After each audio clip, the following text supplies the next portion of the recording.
their dedication and commitment to our shelter animals. In May, 12 pups were adopted, including Augie, Topaz, Bambi, Molly, who was with us for 2 months, Opie, Cletus, Roscoe, Samson, Romeo and Juliet, and Toto and Riley were adopted together and went to the same forever home. Some of our pups that are adoptable now include Mia, Rojo, Maya, Miles, Hank, Sprite, Cole, Luke, Tawny, and Santa. We hope to see you at the clinic this Saturday. A huge thanks also to our Calaveras community for helping our shelter animals find their forever homes. Thank you. Hope everybody has a great day. Thank you, Lisa. Next, we have the sheriff. Good morning, Chair. Can you hear me? Yes. Yes. You're in Stacy's matrix, though. Can't see you, but we can hear you. Okay, sorry, I don't have video today. I apologize for that, but good morning to all supervisors and staff. I just wanted to bring a couple things up to everybody's attention. I know that with what's going on in the world today with law enforcement and mental health issues, I received a letter, I want to get up here real quick, dated May 16th. We had a couple of deputies to go out and help a young man who was in mental crises. We've talked about this in the past, and I'd just like to bring it to the supervisor's attention and our public's attention, the work that your deputies, correctional staff, and just everybody that works at the sheriff's office, the amount of work that they put in and the fact that they go above and beyond. This is from Creative Support Alternatives. They had a young man who was in crises. We had Deputy Brandon Bowie and Joseph Robinson that went out to a call on March 29th to assist their people.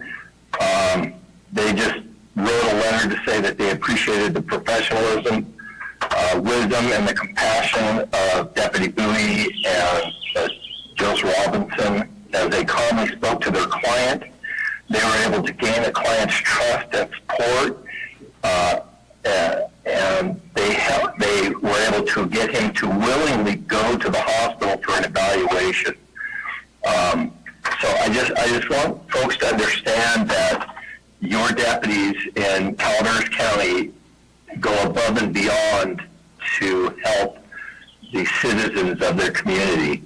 I just want to bring that to everybody's attention just because of what's going on, as I said before, with law enforcement. We have a great group of deputies. Our correctional officers go above and beyond to help keep our prisoners safe. Our volunteers that are out there do a phenomenal job. The search and rescue folks, thank gosh we haven't had to use them here lately. Our office staff, our dispatchers, just everybody that works in the sheriff's office. If you get an opportunity and you see them walking out on the street or you happen to come into the front office, please say thank you, because they do an outstanding job, just as all other county employees do. I don't think that we recognize all of our employees often enough for the amount of work that they do for this county. That was all I had. I just wanted to say thank you and bring it to everybody's attention. Thanks. Thank you, Rick. Next, we have Rebecca Toner. Good morning. I concur with Rick. We actually have a couple of deputies helping us with Election Day today. So I'm here just to remind you that today is Election Day. Our turnout so far is trending low. Countywide, we're only at 20%, statewide 14%. My goal is that we at least stay ahead of the state. So vote centers here at Government Center in San Andreas, the Town Hall in Moke Hill, Brett Hart High School and Angels Camp in the Vets Hall in Valley Springs are open today until 8 p.m. for in-person voting. You can also drop your ballot off at those locations. In addition, you can return your ballot to any of the Dropbox locations, which include Big Trees Market in Arnold, Payless Market in Copperopolis, Pizza Plus in West Point, Save Mart in Angels Camp, or you can still mail your ballot back. However, it has to be postmarked today. So be sure to vote, everyone. Thanks. Thank you, Rebecca. Are there any other staff announcements? Corey? Go ahead. Good morning, Chair Follendorf, members of the board. Corey Allen, your Health and Human Services Agency Director. I'm here to let you know that despite the changes in our COVID-19 pandemic and the impact of that coronavirus, we have had 2 recent deaths here in Calaveras County. Last week, we did see the loss of a gentleman in his 80s, and today on our website, we will be sharing a loss of a gentleman in his 50s. So it's just another reminder that despite the distance that we've had from the beginning of this pandemic, we will still continue to see impacts, and we want to send our deepest condolences to the families and loved ones of those who have been lost to this particular disease. Thank you. Thank you. Any other? There's no online public comment or staff comments. And seeing none from any other staff in the room, I'll move on to the next agenda item, which is recognition and acknowledgement. And if the clerk could read out number 4. Item 4, proclamation. Clerk of the Board of Supervisors, adopt a proclamation honoring Calaveras High School's 2022 girls softball team and coaches for an undefeated season. And I will at this time turn it over to Vice Chair Tofunari. Thank you, Madam Chair. And I brought both of these proclamations to the board to honor the girls softball team that has been undefeated. I know they lost their division title game. It was a heartbreaker, but the current season, last season and this season, undefeated, which is quite an accomplishment.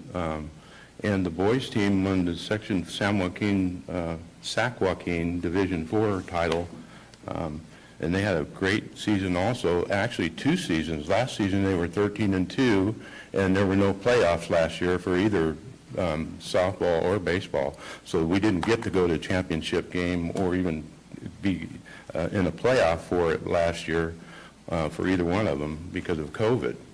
But 2 outstanding years. So brought these proclamations here before the board to honor you guys for all your accomplishments. And you should be very proud of it, and your parents should be very proud of you too. I know one grandparent is. So we will start with the girls' high school. Hi. It's a proclamation honoring Calaveras High School 2022 girls softball team and coaches for an undefeated season. Whereas the hard work, dedication, sportsmanship, talent, and exceptional team chemistry of the 2022 Calaveras High School softball team has enabled these student athletes to earn the Motherlode League Championship title. And whereas the Calaveras High School softball team remained undefeated in the Motherlode League with a record 15-0 and with a winning streak of overall of 53 games. Whereas the win is the 4th time the Calaveras High School softball team was headed to the CIF Sac Joaquin Section Division 5 playoffs as the #1 seed. Whereas alongside team members, parents, faculty, and the student body of the Calaveras High School were integral in guiding the team to victory through their unwavering support. And whereas, and as I go forward, if I mispronounce anybody's name, I certainly apologize, and you can correct me if you want to. So we'll move forward. Whereas, led by head coach Mike Kep, assistant coaches Eric Beckler, and Lindy Pettijohn, and statistician Miranda Carden, the Calaveras High School softball team achieved an incredible level of success during their 2022 season. And whereas, and I'm going to name off all the players here, so if I mispronounce your name, I apologize. Where tremendous support, integrity, and character were demonstrated by Kaylee Howard, Bailey Clark, Madison Clark, Brooke Nordell, Madison Bernasconi, Lainey Cope, Reese Mosa, Macy Villegas, Mariah Maddock, Cameron Harvey, Emily Johnson, Isla Bellflower, Paige Johnson, Jamie Bellflower, Izzy Tapia, and Brian Gardina. And so I will stop right there, and I'll ask Amy Hasselwander, the principal, if she would like to say a few words up at the microphone. So we just have tremendous amount of stuff going on. Oh, okay. All right, I have to. We have a tremendous amount going on at school this week, graduation on Thursday. So I just want to say about our girls' team, you know, their skill is second to none, but their character, their drive, their passion, their grit is what really got them there. And it is what will take them through life. And I am just so proud of the work that they've accomplished. So thank you. You're welcome. Does anybody else like to say anything before we move on? Parents? Coach? No? Players? Player? No? All right, well, I'll bring it back to the board then, and I'm looking for a motion. It's a tremendous achievement. We really appreciate all the hard work you put into this. This is, you know, really a foundational moment going into the rest of your lives, you know, and it's something you should be proud of. With that, Mr. Toffnelli, I would like to make a motion. Thank you, Supervisor Stopper. I would like to echo the comments of Supervisor Toffnelli and Supervisor Stopper and congratulate the women on their great season. Again, we've known some of these women since they were little girls. So it's neat watching them grow up and succeed and be so awesome for our high school. And with that, I make a second, Supervisor. Second by Supervisor Garamendi. No other comments? I'll call for a vote. All in favor? Aye. Opposed? Passes 5-0. So now therefore be it proclaimed that the Board of Supervisors, County of Calaveras, State of California, does hereby recognize and heartily congratulate Calaveras High School and the 2022 girls softball team and coaches on its outstanding accomplishments and undefeated season. This is passed and adopted by the Board of Supervisors of the County of Calaveras, State of California, the 7th day of June 2022.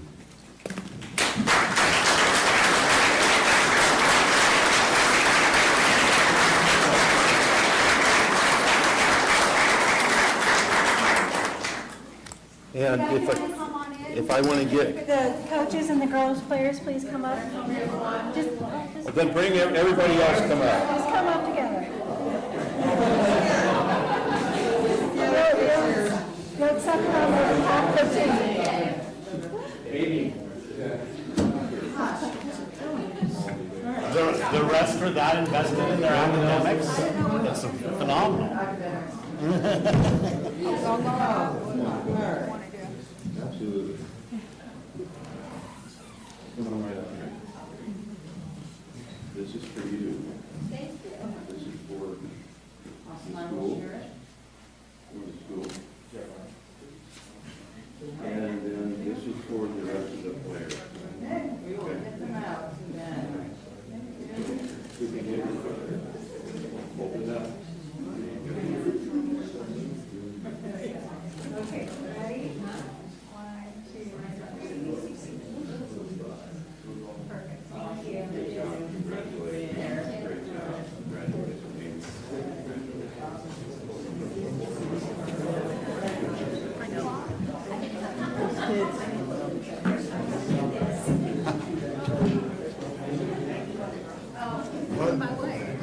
Okay. I was just going to say the 3 belongs in front of the purple. Sorry. The mic was on.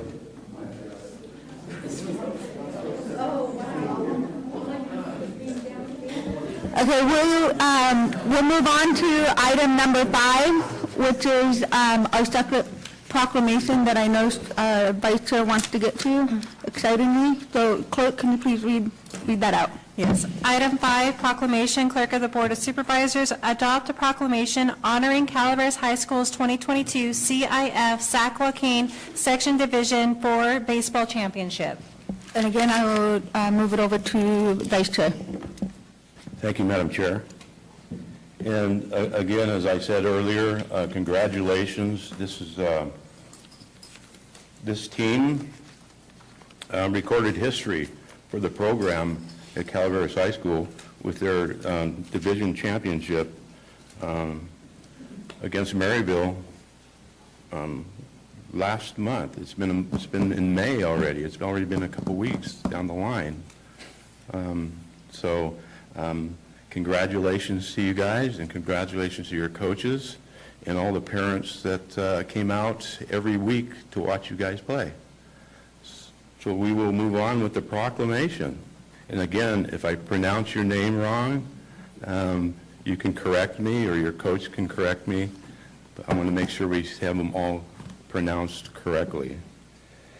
So this is a proclamation honoring Calaveras High School's 2022 CIF Sac Joaquin Section Division 4 Baseball Championship. Whereas the hard work, dedication, sportsmanship, talent, and exceptional team chemistry of the 2022 Calaveras High School baseball team has enabled these student athletes to earn a championship title. And whereas the win is the first section championship victory in the history of Calaveras High School baseball. Whereas alongside team members, parents, faculty, and the student body of Calaveras High School were integral in guiding the team to victory through their unwavering support. And I'm surprised, I guess Courtney's at work, otherwise she would be here in the back. And she would have a few words to say, I'm sure. Whereas led by head coach Tom DeLapp, assistant coaches Dan Sweet, Donald Durham, and Trace Durham, and Jake Moat, the Calaveras High School baseball team achieved an incredible level of success during their 2022 season and also last year, 2021. They were 13-2 last year. Whereas tremendous sportsmanship, integrity, and character were demonstrated by Tyler Maddock, Chris Maddock, Braden Brim, Jason Nelson, Chase Brook, Andy Rios, Gus, I don't want to pronounce this wrong, so you tell me if it's right. It says Toffanelli, is it? Jay Ash, Mason Moser, Dean Habestead, Aiden Look, Jacob Campbell, and Woody Gardena. And whereas winning the 2022 CIF Sac Joaquin Section Division 4 Baseball Championship brought honor to Calaveras High School and the community members of Calaveras County. And I'll stop right there and ask if one of the coaches or Amy would like to come up and say a few words. I know head coach is on vacation. Dan Sweet. These guys, just like today, they showed up all year, whether it was early morning to pull the tarp off, or mandatory practice on Memorial Monday, or the pizza parties after practice. They're always there. That's what it takes. That kind of dedication and friendship that they all share, and that's what it takes to go this far. I mean, you can have all the talent in the world, but if you don't work together, you don't get anywhere. So they did a great job, and we're darn proud of them all. They did, and I got to tell you, the coaching staff did a wonderful job, a great job. There was a lot of things that happened during the year, and especially the last game at Bret Hart, but you held everybody together. The coaching staff did a great job and kept them all focused, all year on one goal, and you guys achieved it. So with that, is there anybody else who would like to come up and say anything? Nobody? Okay, well, I'll bring it back to the board, and I'll say, is there any comments from the board? the fact that we had to stop a board meeting so you could go to a baseball game? That's correct. That's right. It was excused absence. So is there any other comments other than that? Thank you, Marita, for bringing that up. I'll move for a motion then. You want to go first, Bill? This is a tremendous achievement. You know, you took it to the goal and then took a few steps farther. It's something that will live on with you for the rest of your life, and you can take this experience in team building, as your coach just brought up, Mr. Sweet. You know, I have to say that, you know, the coaches taught the right thing by bringing the team together, and you know, you all grew up together, and you know, this is a summation of you all coming together and doing all the right things to make the team work and succeed. So something to be very proud of. With that, Mr. Toffenall, I'd like to make a motion. I have a motion by Supervisor Stopper. I want to make a second, but I complimented the young women on growing up to be so great, and I've known some of you knuckleheads since you were little guys too, and you have turned into remarkably fine young men, and I'm proud to know many of you. And coaches, great job. And with that, I'll add a second. I have a second by Supervisor Garamendi. I'll call for a vote. All in favor? Aye. Opposed? Passes 5-0. Now, therefore, be it proclaimed that the Board of Supervisors, County of Calaveras, State of California, does hereby recognize and heartily congratulate Calaveras High School and the 2022 CIF Sac Joaquin Section Division IV Championship Baseball Team on its outstanding accomplishment. This is passed and adopted by the Board of Supervisors of Calaveras County, State of California, this 7th day of June 2022.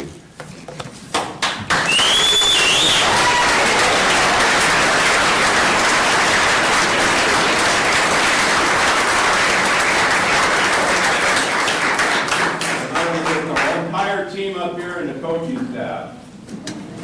And Mikey too. She was a statistician and scorekeeper.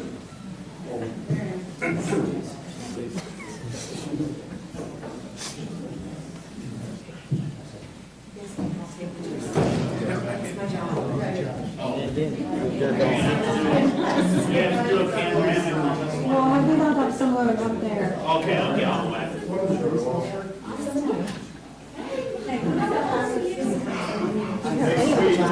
You stand up here, your headphones up.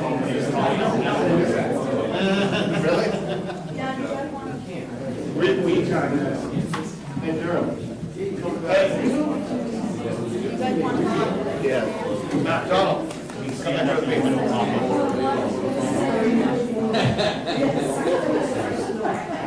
That better?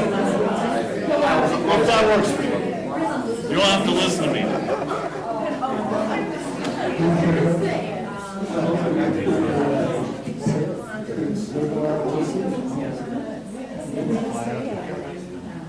Scooch together, please. And scoot back all together. Scoot back. Scoot back. There we go. Go back to the podium there.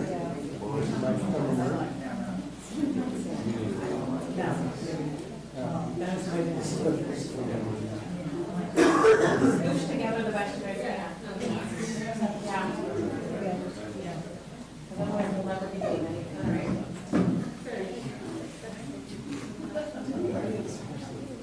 All right. So is there any way I can squeeze in there? Of course. Like next to this guy?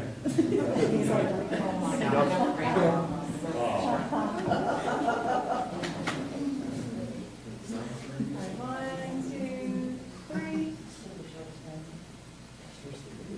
Perfect. Thank you, Ellen. Thanks, guys. Great job.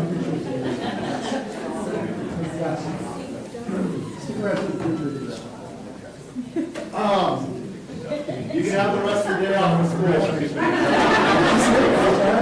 Can't do that.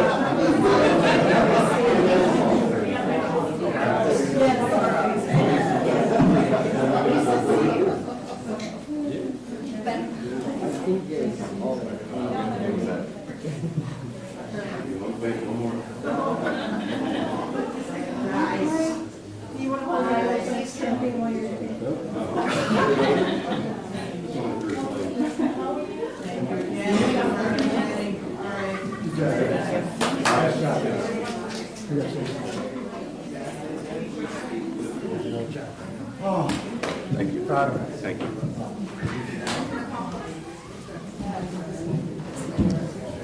Chief Johnson. What are you here for? They're checking out.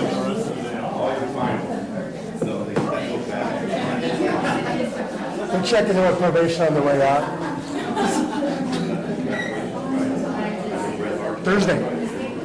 Thursday.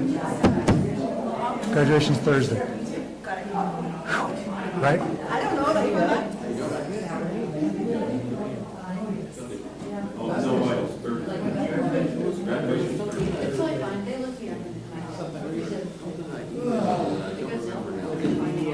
Water enhancement fee thing?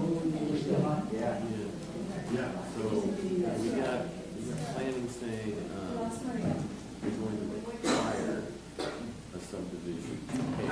It's not right on you up, Ms. Callaway. And I don't think there's anything preventing them from doing that. I think it's a,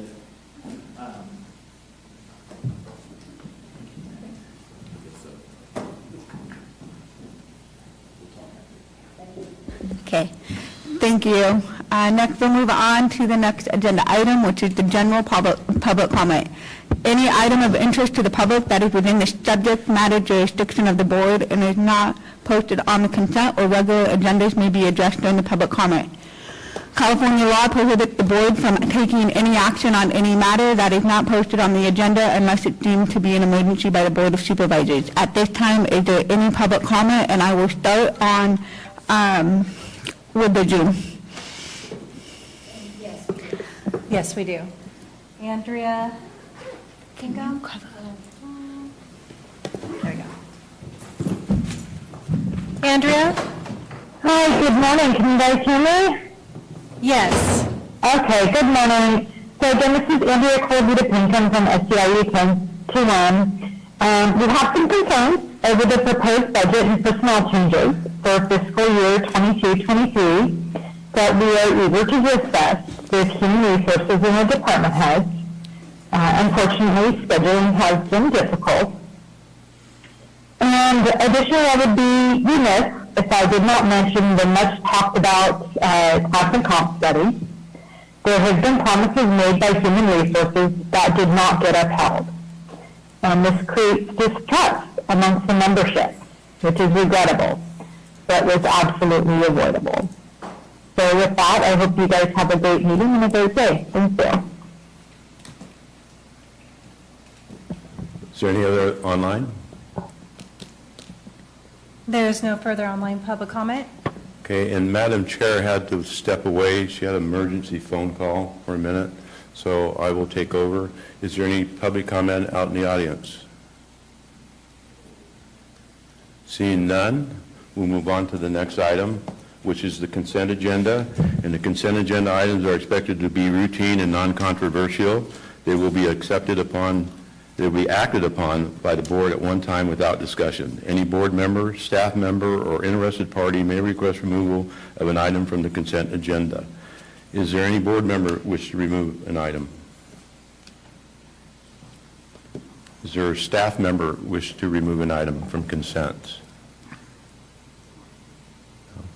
Is there any member of the public? Seeing none, I'll bring it back to the board. Open for a motion for consent. So moved. Good. Motion by Supervisor Stopper. Second. Second by Supervisor Garamendi. Call for a vote. All in favor? Aye. Opposed? Passes 4-0-1. Move on to, I tell you, before we move on to the regular agenda, why don't we take a 5-minute break, and maybe that'll be enough time for Amanda to come back to participate in the regular agenda. So we'll take a 5-minute break.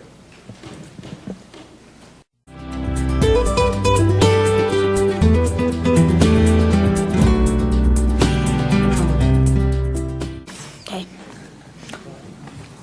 Sorry for that interruption. We will go on to regular agenda, item number 12. If the clerk could please call that out. Item 12, action item, Human Resources, introduce waiver first reading, and authorize summary publication of an ordinance adopting a salary increase for the coroner public administrator. Judy. Good morning, Madam Chair, members of the board. Judy Hawkins, Human Resources and Risk Management Director. On the May 24th board meeting, the board had given direction to Human Resources to go back out and look for alternatives to compare the coroner's salary to. So my staff and I did that. We went out and looked at what other counties are doing in their coroner offices, and so many of the ones were very large offices. They weren't good comparisons. In looking at the closer deputy coroners, the deputy coroner job description for Stanislaus County actually has the same duties. They assist in autopsies, they embalm, they do all of those things, but one of the things that they don't have and they're not responsible for are the executive level responsibilities that is taken care of by the sheriff coroner. And so in looking at that, also we did talk with the Inyo County Coroner's Office to see why the salary is what it is. Of course, they have a population of 17,000. They also, the coroner for Inyo County also assists Mono County, but when Mono County is charged back, that money goes straight to the coroner's budget, not to the coroner's salary. The coroner also owns the 2 mortuaries that are in the county, and so that's probably why his base rate is what it is. So all of that being said, we did sit down, discuss this with the CAO, and we are recommending the salary be increased to $39.72 an hour, which is $82,617 annually. Can I ask any questions or answer any questions? Are there any questions from the board? Supervisor Raimondi? Thank you. Judy, why did we not include in the written summary for the item Inyo counties and the logic behind that? We only included San Joaquin and Stanislaus. Because we weren't considering Inyo County in the salary because of it being only $25,000 annually, and it wasn't a good comparison. So they've got half the population roughly of Calaveras, a little bit less than half, but the counties we compared with have roughly 10 times or more of the population. So I'm not so sure we're comparing apples and apples here. Right. Well, it's almost, in this situation, it is very difficult. And, you know, from the beginning, we brought forward that we had no apples to compare this to. Well, we only had one apple, and that'd be Inyo. Inyo having half the population, if we doubled it, salary for population, pretty easy math, would be pretty close to where we are. I just feel like this research is incomplete. So that's just my view. Supervisor Stopper? This item was brought before us a few weeks ago. It was brought up that that we had done some research, a survey on these 3 positions ahead of everything else. And I have to reiterate what Mr. Garamendi just said, that, you know, we're getting this information at the last minute. I don't see it as, you know, not having Inyo in here is one of the considerations. Whether apples and apples, apples and oranges. Look, we don't have it, but we need top end, bottom end, and things are similar from every end. And this information wasn't brought forward the first time. It seems incomplete to me the second time.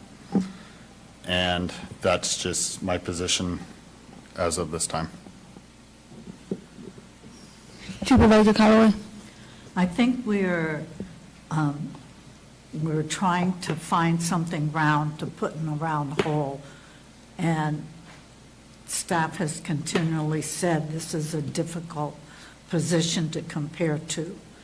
And we didn't, and because of what the coroner said, we asked to have it brought back. So, I mean, my feeling is they made a recommendation based on what was available or not available. Since it was so difficult, they've now come back with something else. We discussed INYO,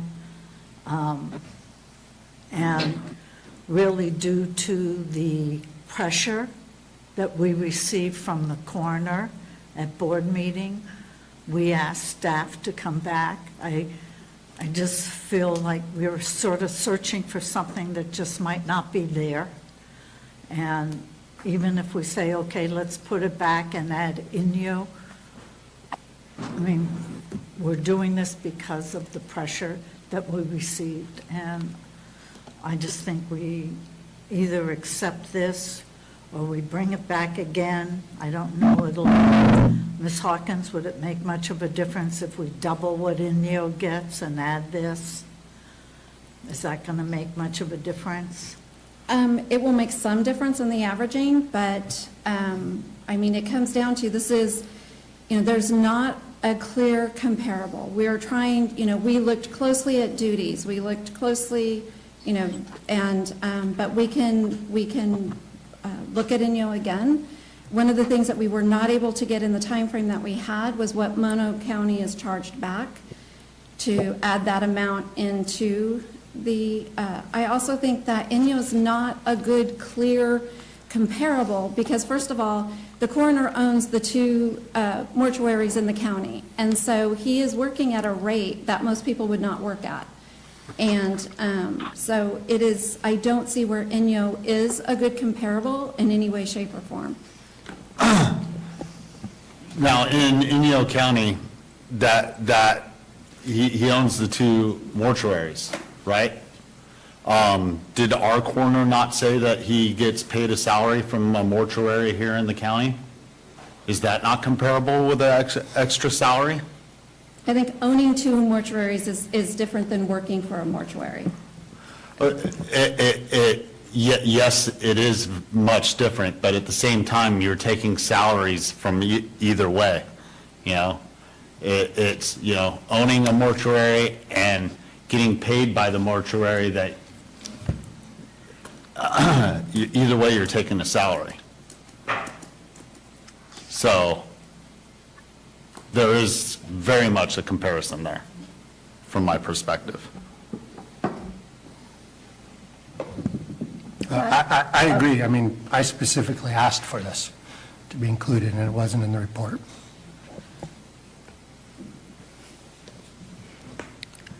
I agree with Jack and Ben on some of what they're saying. I would ask, is it possible? Is it possible to maybe bring this back next week and have the comparison in the summary with INYO included, and give us some time to look at it? Maybe you can get that done and then send us an email on it so we have some time to look at it and do some investigations on our own.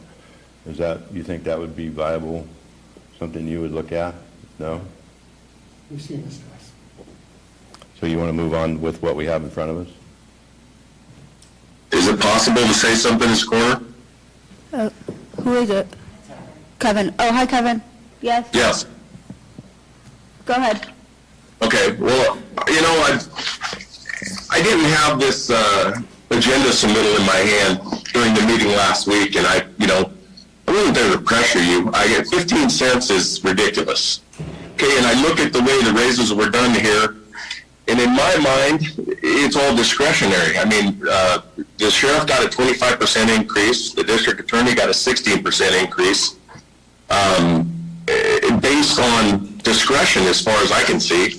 And then you look at the back page of the agenda submittal, and you look at the way that the Board of Supervisors got their raise, and it's based on an average of audit controller, treasurer, tax collector, assessor, and clerk recorder, and the sheriff's compensation. Well, when you add the sheriff's compensation to the Board of Supervisors, that jumps it up. He's making $98 an hour compared to everybody else. So that jumps you guys up to $35.82 to $37.85. and 43.27 and 40 to 45.30 for the board chair. That being said, you know, there are no comparisons, but as it is, I couldn't tell you the last time I had a salary adjustment. I mean, I've gotten earned longevity raises, but you know, there was nothing said about. There's no. In other words, here's the surveys for the Board of Supervisors. You know, I don't really see why this can't be done the same way for the coroner. You know, we've beaten a dead horse. You know. You know, it's like I say, it's totally discretionary. So I guess it's how you feel. You know, I don't really see where the salary surveys are really relevant when you give someone that's 36% below average 25%, and you give someone that's 25% below average 16%. Discretion can be used. So I don't see why you just can't jump this bridge and get it over with today. I mean, $7 and whatever it is acceptable to me, you know, and move on. So that being said, I had more. I wasn't prepared. I thought this was on the consent agenda. So, you know, you look at this and there's a lot of discretion can be used here. So anyway, that's it for me at this point. I'm still here though. Thank you. Thank you, Kevin. I was just going to also bring up to the board that earlier this year, I think one of the difficulties in the state of California is most of the coroner sheriffs were one of the few, but the new legislation coming out, we are going to probably be ahead of, because we do have the separation between the coroner and the sheriff. So other counties may be looking back at us. And you know, so we're kind of in this weird void of new legislation coming ahead and having this discussion ourselves about this. But just another insert of information to be reminded about and why it's so difficult for the data. Are there any other? Supervisor Callaway? The supervisor's salary is set by ordinance. It is not considered indiscriminate, as the coroner has pointed out. The sheriff's position and the DA's position were much easier to do comparisons to. It was not sort of throwing a poke at a dartboard, as I feel like the coroner has asked us to do. It has been a difficult position to compare to. If the board wants INYO included in this, then I think the recommendation should be to move this out a week. And if, I don't know if it'll make a difference or not. We did make the change based on what the coroner said at board meeting. So if we want to do it again, that's fine. He's happy with what this is. If my colleagues are not, then someone needs to make a motion to move this out a week. I need to ask for public comment. If there isn't any other board comments. Jalen, is there any public comment? Daisy, I'll start with online. And if you are on public comment online, please be mindful of the time limit. There is no online public comment. Okay. I've got one more comment if I'm still on. But. Kevin? Yeah, Kevin, you can talk. Well, I'm just saying, you know, the apples and oranges, if there's no one to compare to, I found all kinds of things to compare to on the internet. But, you know, the coroner's salary has always been above the Board of Supervisors' salary. So that being said, it's just like your, you know, comparison for the Board of Supervisors. There's no survey for the Board of Supervisors, so, you know, there should be something equitable. And, you know, we haven't seen anything in, I can't tell you the last raise. I know I talked to Barbara outside the meeting on this work, and she hasn't had a raise since she's been there. So anyway, that being said, I guess we move on and you do what you want here. So thank you. Thank you, Kevin. Is there any in-person public comment? Seeing none, I'll bring back to the board. Are there any other comments? We have two supervisors. Madam Chair, I would make a motion that we move this item to next week, and we have the staff include in the comparison Indio County, and give us a chance to go over this and look at that comparison compared to what's before us right now, and be prepared next week to make a decision one way or another. So that's my motion. Is a motion on the table? Is there a second? I'll second that. Okay, second. All those in favor? Aye. Aye. Any nays? Nay. So 3-2. Thank you. Thank you.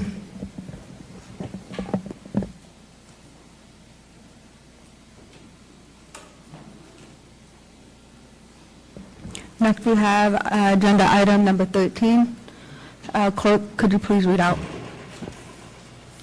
Item 13, action item, Administrative Office, conduct the fiscal year 2022-23 recommended budget hearings, receive presentations on the recommended budget from the CAO and various department heads, and provide the CAO with direction for any requested changes to the recommended budget. Ms. Manlada. Good morning, Madam Chair, members of the board. Christopher Bonlata from the Administrative Office. As you know, this is the beginning of our budget hearings. We do not anticipate any presentations by departments. However, appropriate county fiscal staff and department heads are available to answer questions. I will start by going through a PowerPoint presentation and then recommend that we take questions in order of the budgets in the budget book. And with that, I will go ahead and share my screen. Oh.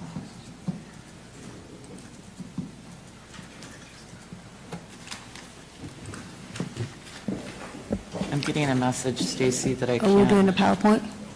Okay. Okay. There's a screen share problem.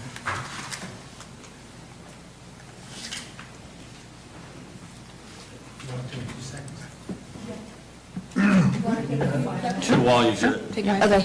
We'll take a coffee before we Good idea. break while you get that up. Cool. Okay.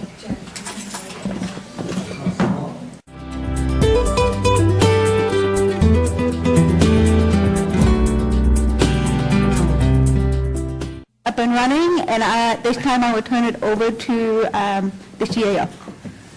Thank you, Madam Chair. I'd like to note how awesome it is to see so many people in this room after 2 years of COVID. So I just want to thank you all for coming down. I think it's great. So we will go ahead and get started with our presentation. Overview of what we're going to talk about. We will talk about the budget message, budget landscape, influences, a revenue snapshot for the general fund, budget request summary, personal request, general fund structural deficit, and then recommendations. So our overall message for this current recommended budget is to maintain the 5.3% reduction that we have included for the past couple of budget years. We've included that for most departments that can absorb it in this current budget. It is, as you'll recall, budgeted as salary savings. However, that cut is not intended to be absorbed as in salaries and benefits. That absorption would be at the discretion of the affected department head. Reserves are above the board approved policy level of 8%. Contingencies are basically at the policy level of 2%, with generally conservative revenue assumptions and the general recommendation to stay the course and be as status quo as we can under the circumstances. So in terms of the overall landscape, we remain to be borrowing from special revenue funds. Room loans are currently booked at approximately $3 million. As a reminder, those loans are booked as a liability to the general fund, and when the auditor controller and I do our general fund projection, we take that into consideration.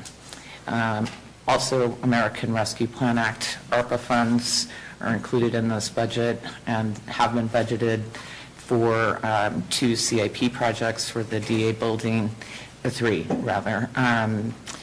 Some electrical and infrastructure work we need to do on the campus, as well as the animal shelter and the district attorney building. So we have budgeted, and this is the 5.3% at approximately $1.9 million.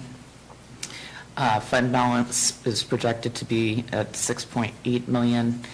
We expect that to go up between now and final budget, where it will increase.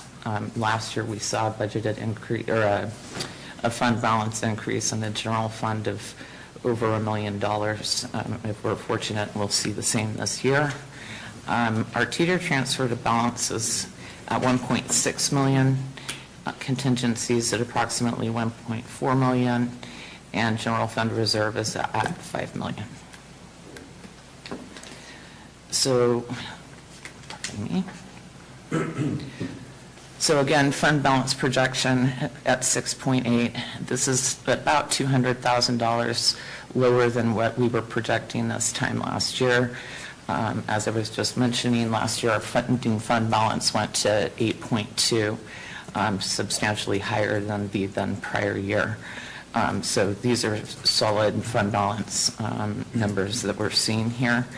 Our general revenues are coming in well. We'll talk more about that.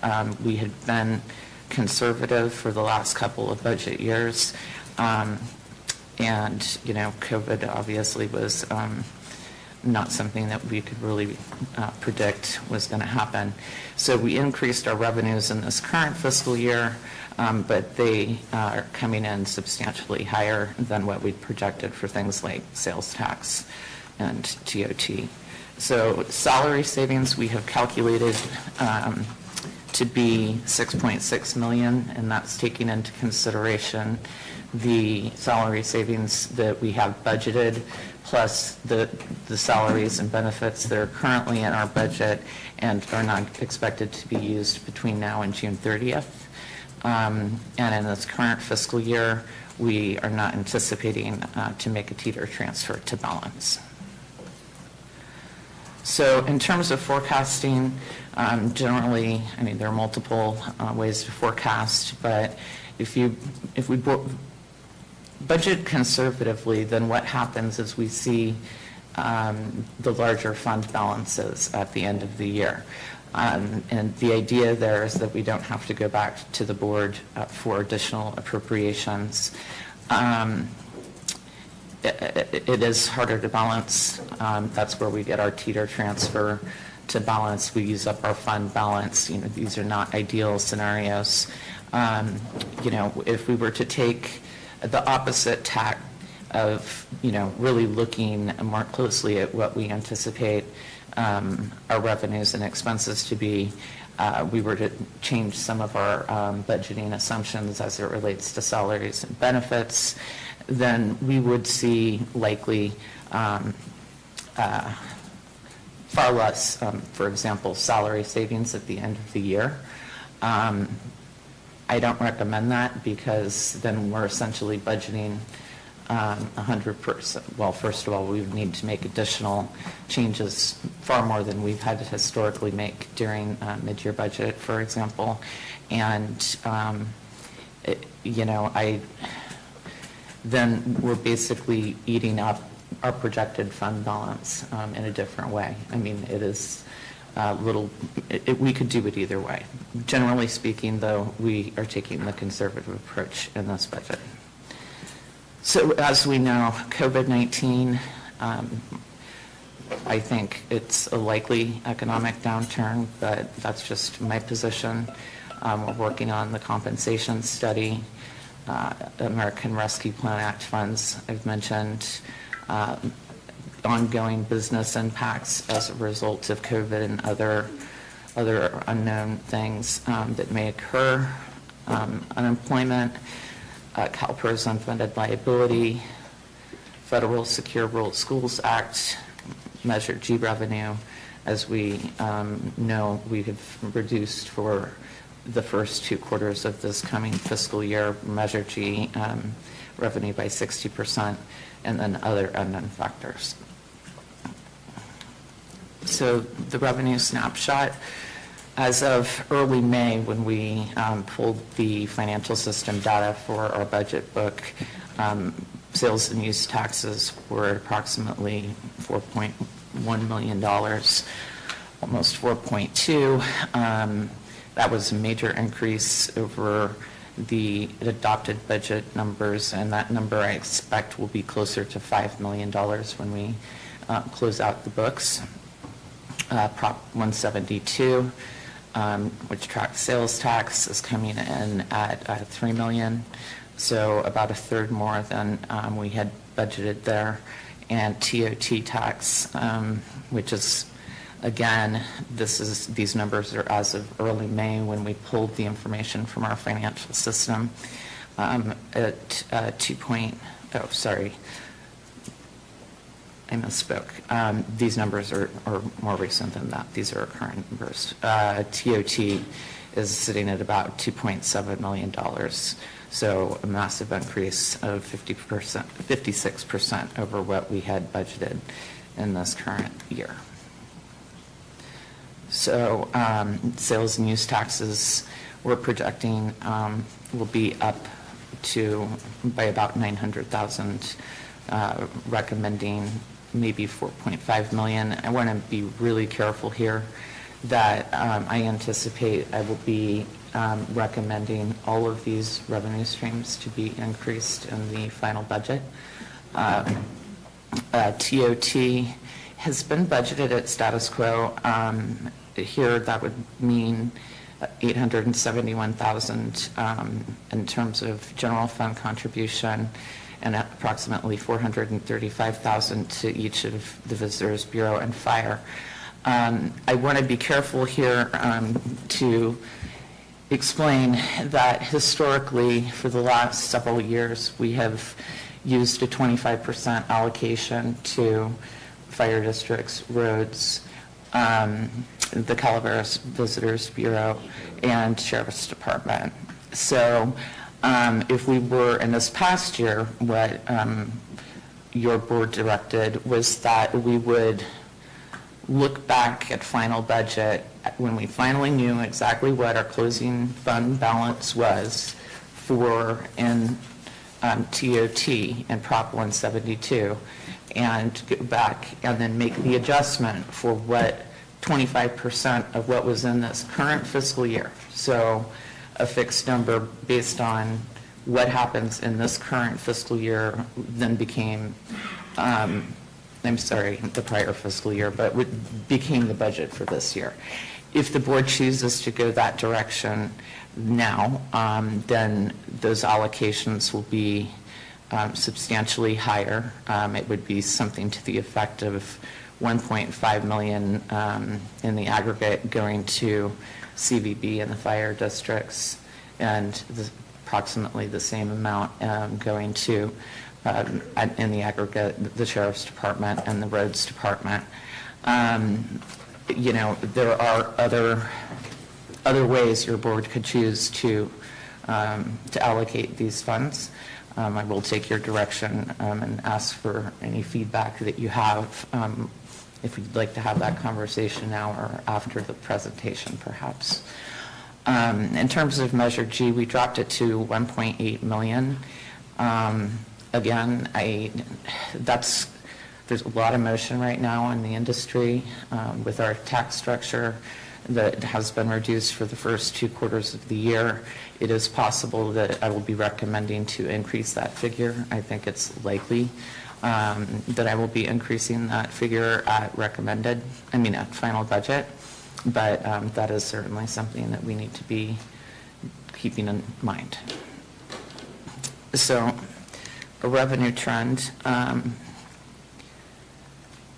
let's see, so taxes coming in just about the same as last year. Permits and fees less. This is primarily as a result of the building permit fees that we are not seeing the anticipated revenue that we had hoped we would see in this current fiscal year, and so we're reducing that.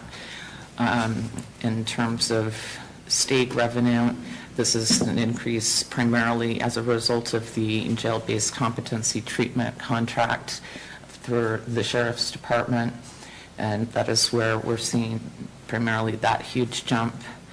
And then operating transfers, and this is down substantially primarily because of the reduced Teeter transfer to balance and reductions in the PG&E settlement funds that, if you'll recall, would flow out of the special revenue fund and into a general fund operating budget. So overall, our anticipated revenues are down over this current year.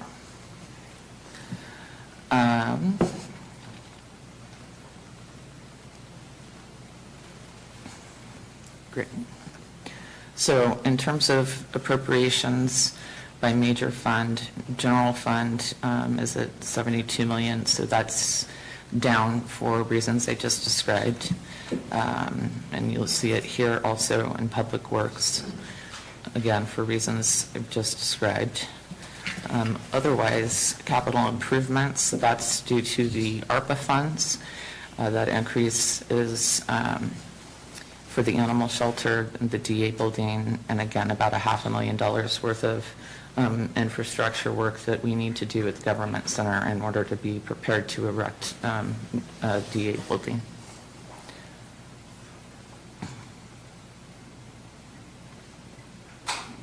So, as always, we have increases in salaries and benefits, and that is our primary expense in the county, consistent with other counties typically. Services and supplies are down substantially, and again, this is where we see reduced expenses in certain of the OES budgets as well as the PG&E operating budget. And otherwise, we're essentially flat here. Capital assets did go up, although only approximately 1.4 million of that is hitting the general fund, with special revenue funds being carrying the rest of that cost.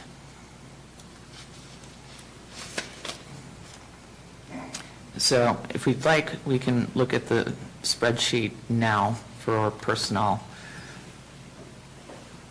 We've done some position cleanup. One thing I want to mention is that the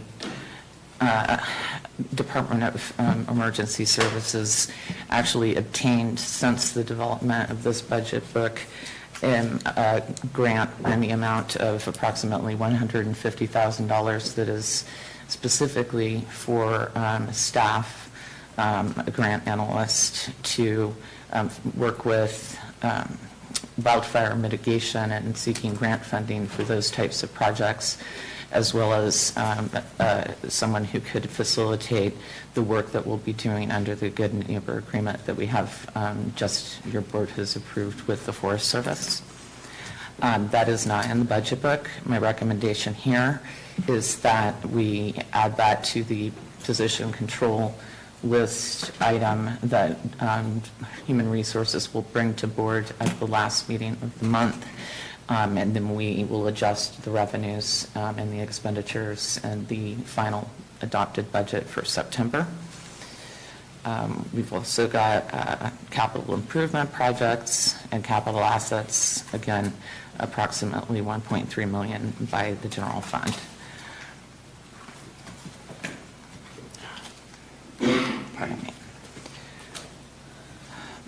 So Prop 68 funding and the amount of $400,000 has been budgeted for Railroad Flat, Alex Quinones, and Vaney Park.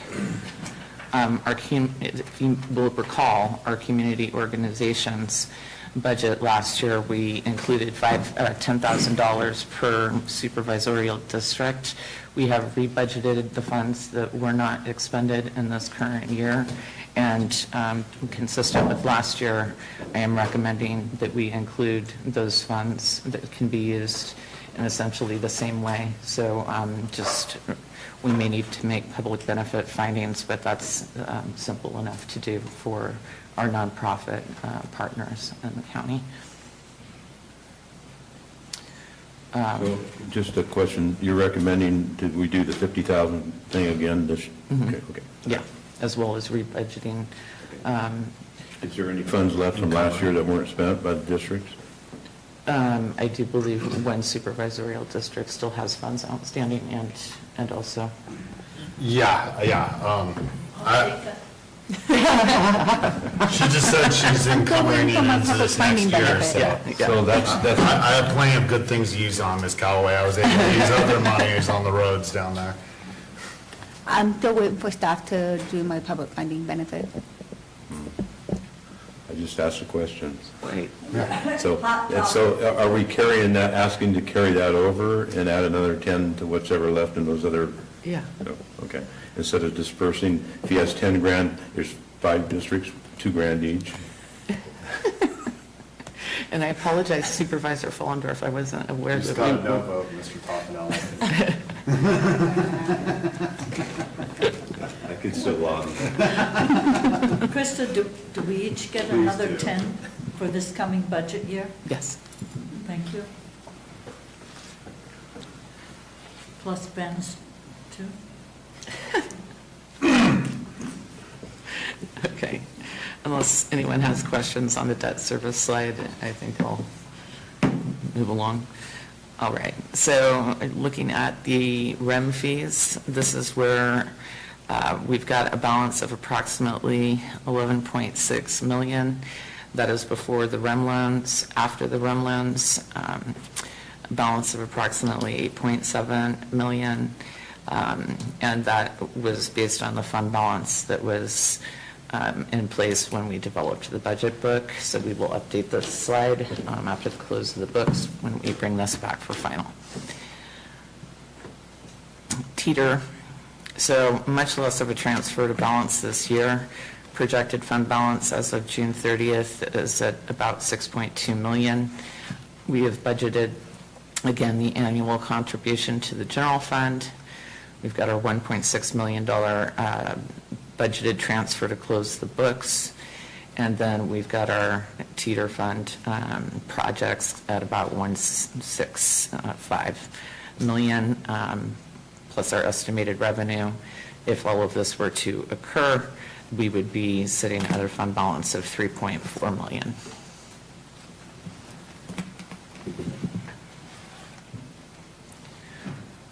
Okay, so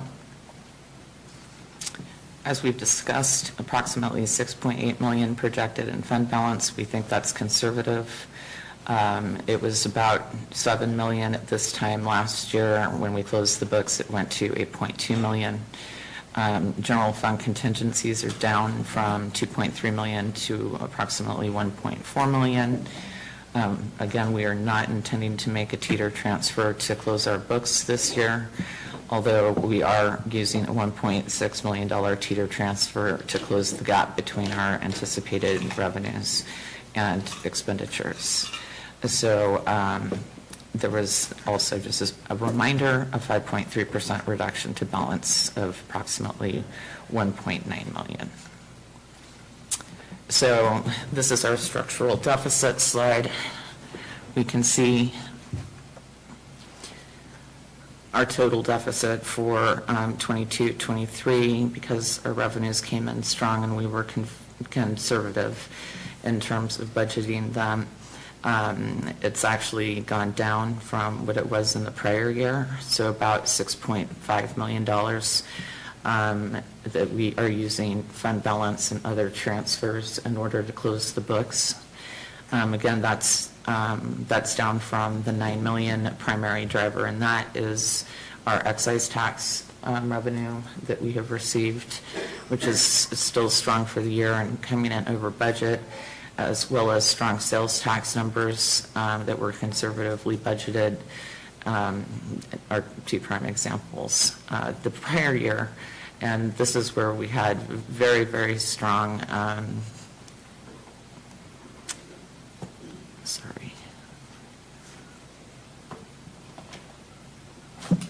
was actually less.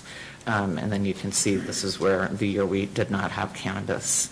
So we do have a structural deficit. There are other ways to calculate this deficit that are preferable in some respects, but I prefer, at least for now, to show you at the high level exactly what we're looking at, because what this means is that if we were more objective in making our revenue assumptions and our expense assumptions, and perhaps being more granular, we could actually reduce this, but then there would be additional concerns regarding whether we actually had enough money in the budget to cover us for the entire fiscal year.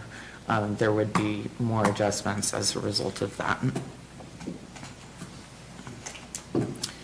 So, options for future consideration. We can certainly try and expand our contract services. We could present a sales tax increase to voters. And as always, we should be continuing to work on our fee studies to make sure that we're capturing the accurate amount that it costs the county in order to process our various fee-related activities. Other options for consideration regarding expenditures. You know, we have, as a small rural county, very few non-mandatory services. The ones that we have are economic development, the library, PATV, and the museum. Of course, we could revisit the TOT methodology, and we could revisit certain of our county contributions. So with that, I would like to thank your board, our auditor controller, Gomes. Her office has been incredibly helpful to us throughout this process, as well as information technology staff, particularly their business analysts, the staff in the administrative office, which has worked tirelessly to get this budget to you, as has HR and our department heads and fiscal staff across the county. And with that, I recommend that we conduct the hearing. As I've mentioned, no departments are intending to present. I would like to seek any direction from your board as we go through the budget book to answer your questions, and then we'll bring back those changes in September. On June 21st, that is when we will actually ask for you to adopt the recommended budget, as well as the capital assets resolution, special districts, and designated fund resolutions. And if you would like, we could do a study session in August after the year-end close. I don't honestly think that will be necessary, and then bring back the adjustments at the adopted budget in September.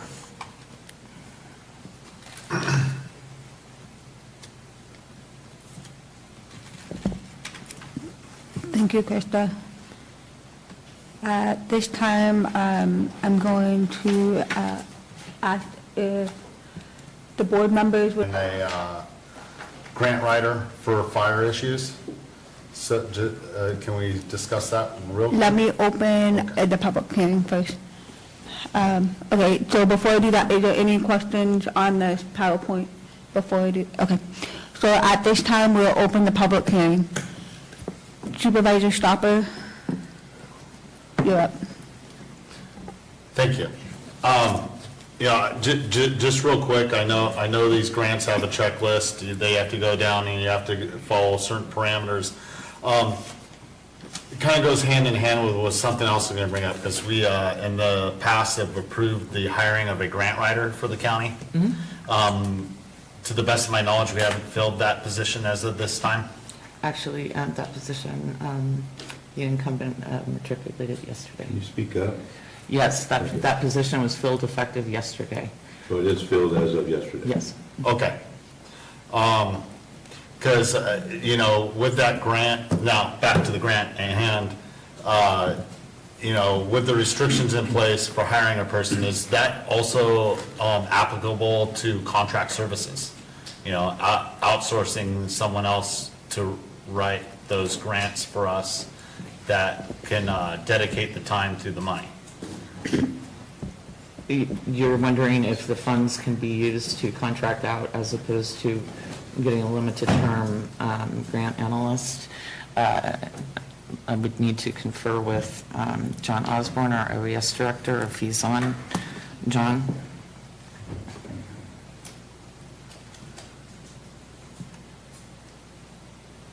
He's joining as an analyst now.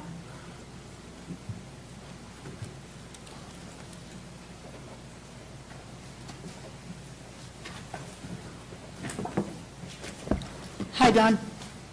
Good morning. Sorry about the delay there. I was promoted to panelist. Good morning, Madam Chair, CEO Van Lotta, and supervisors. The grant award that we're speaking with comes from the California Fire Safe Council, and it is not a grant writing position. It is actually a wildfire mitigation coordinator position that will assist us in coordinating the multiple projects across the county that are centered around wildfire mitigation. So we have a lot of groups such as CHIPS, CalAm, CAL FIRE, the Forest Service, our local Fire Safe Council, and our efforts that are all kind of doing project mitigation work. I won't say haphazardly, but independent of each other. And the goal of this grant is to coordinate those projects so that we're all working towards a common goal.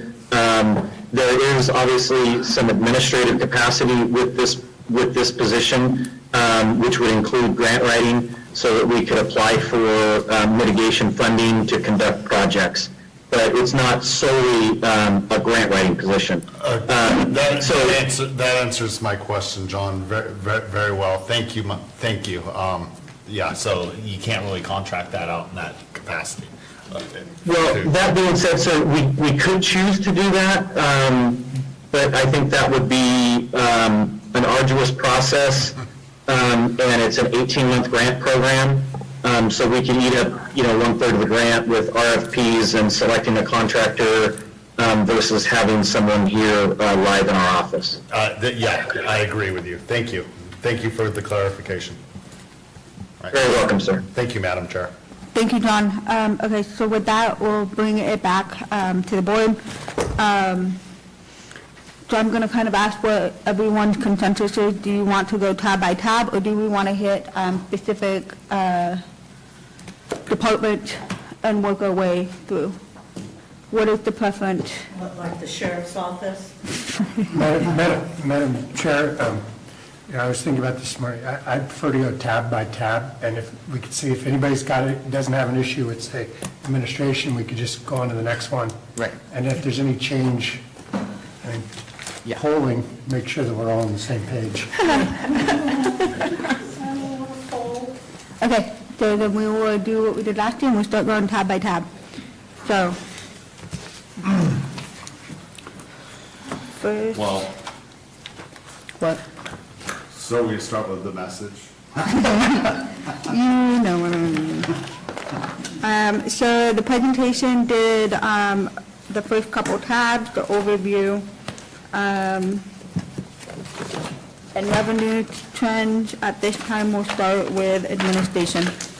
Unless someone has a question about the revenue tab. Callaway? I have a question, Krista, on the property taxes that were on the slide, 13D. There's a $28,000 difference between 22, 23, 21, 22. Considering the housing market, I don't know if the assessor has a feel for it. The treasurer wouldn't, that seems a little low considering the price of housing. I mean, I know it's stabilizing now. No, I actually agree with you there. In fact, I think our current year will exceed what is in this particular budget, but the projections that we got from the assessor's office are what is in here. So I do think that those will go up.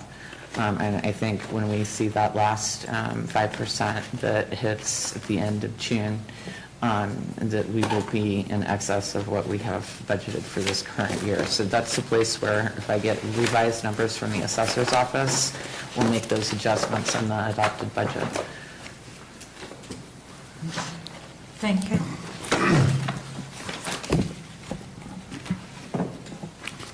I'm going to go back one. I do have a question on the fixed asset request.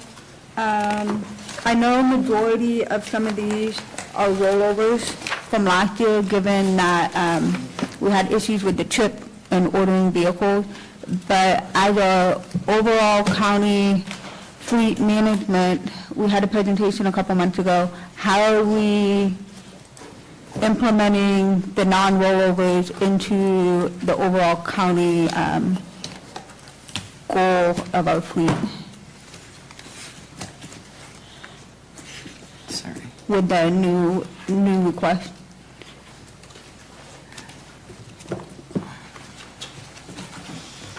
And again, it's not the rollovers. I know there's rollovers we've been waiting already a year for. Yeah.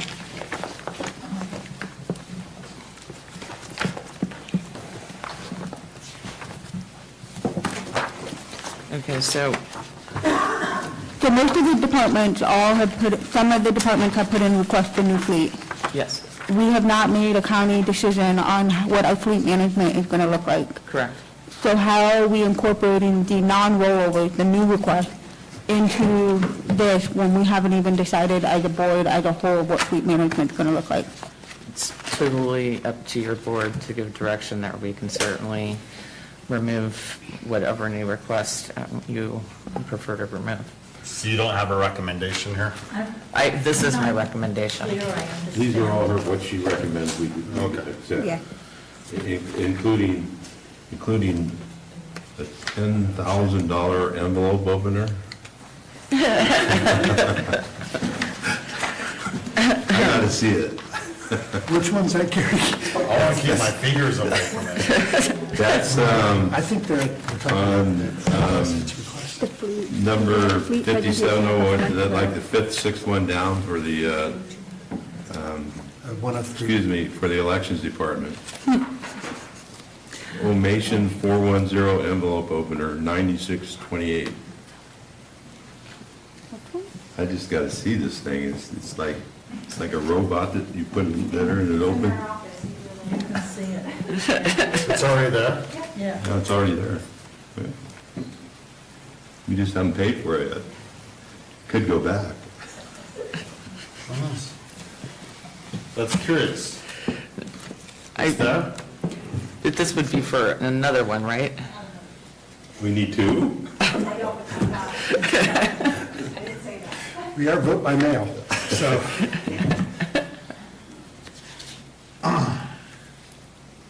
Okay, so I'm guessing based off of the, not really a response, is we're not considering a fleet management No, we're into the requests on here.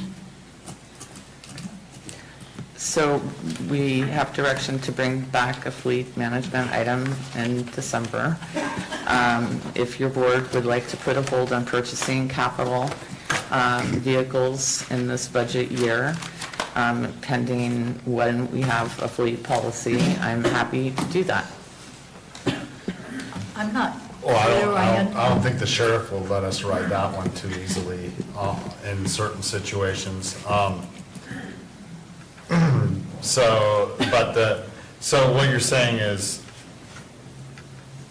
So you're saying we're going to bring back that in December, halfway through the year, and none of that's loaded into here on your recommendation?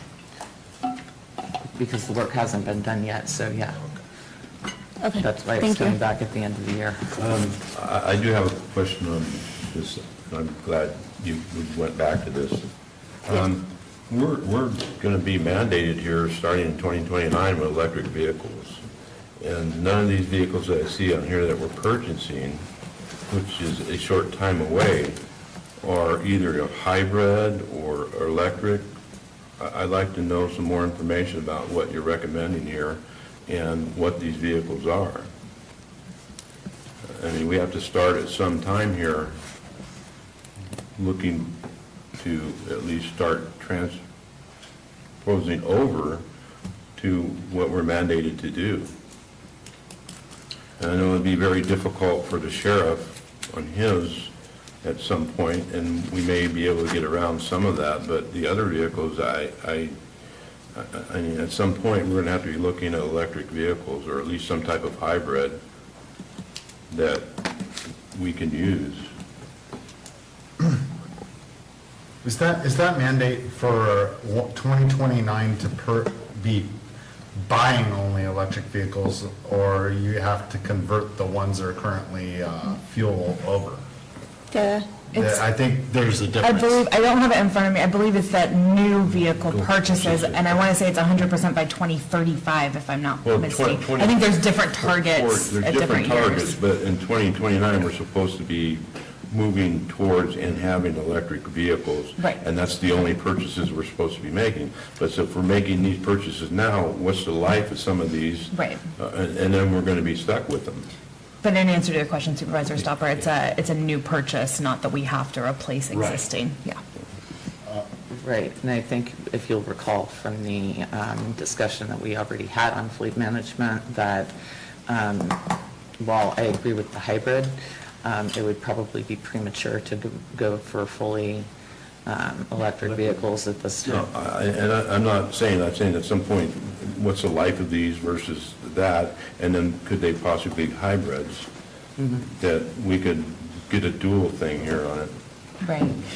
Just to be clear, though, as Supervisor Stopper said, if we were to purchase vehicles today, we could continue to use them for their, whatever their life is. It's just that new purchases, right, we'll have to switch over at some point. And that concept is something that will be addressed in the fleet policy that comes back, so that we. I just wanted to bring it. Using vehicles. It's a good question, because, I'm sorry. No, in a lot of these line items, as we look at these vehicles, some of the department, they're doubling their gas, and that trend is not looking to go down. Gas prices are looking to staying and going up. So I'm asking, because down the road in 6 months, are we going to continue to expect the department head to take away from other items within their department for fuel, or are we being proactive to help them reduce that cost and use, $100,000 to go do a project that they want to do, or buy software or something like that? And so I just want to be conscientious that we have time to make those adjustments, so they're not eating up the budget with fuel costs and coming to ask us to borrow money at the end of the year, because the gas, no reason of their own, that's what the economy looks like. If your board would like to direct that, with the exception of the safety vehicles, only hybrid vehicles are procured, then you're welcome to do so.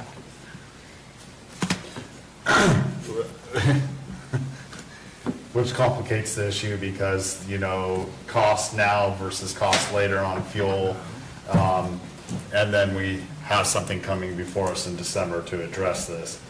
But, there's multiple factors, as Mr. Toffenelli, that's coming down. I mean, we're going to have greenhouse gas emissions reductions coming in front of us. This is one of the things that we can use as a benefit towards that, saying we're making steps as a county.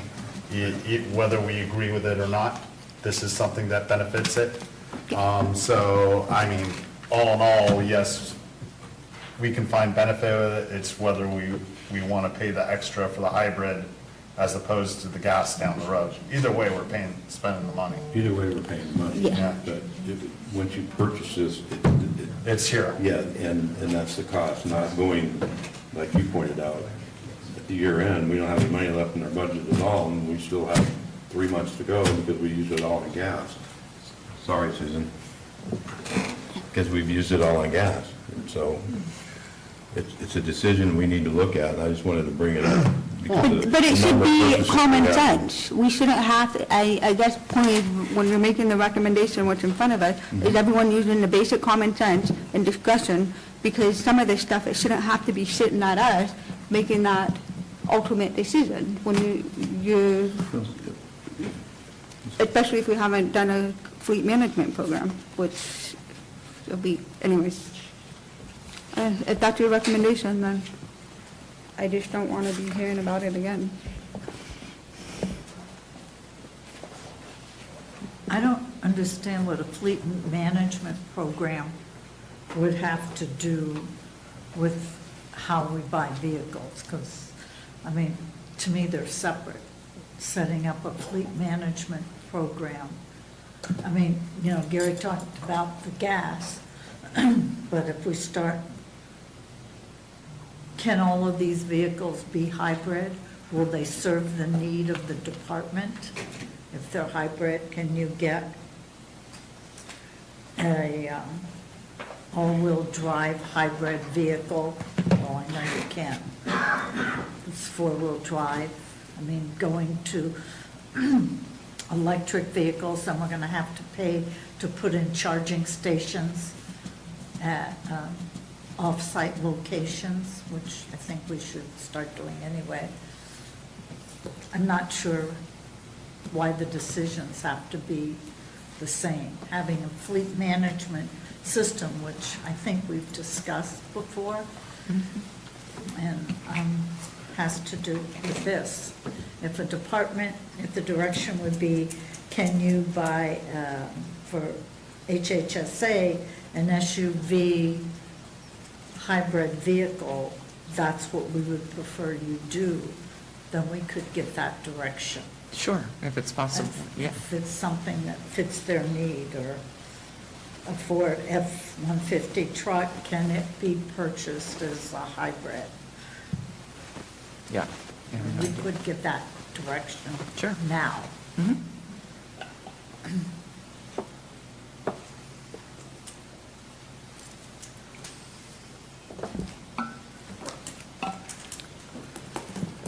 Considering, you know, what Gary said about the increased cost of gas, I mean, we know that's going to occur. I think the sheriff's already addressed that issue.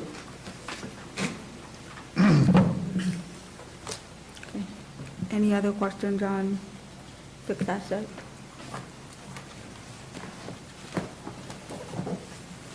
Okay, we'll move on to admin.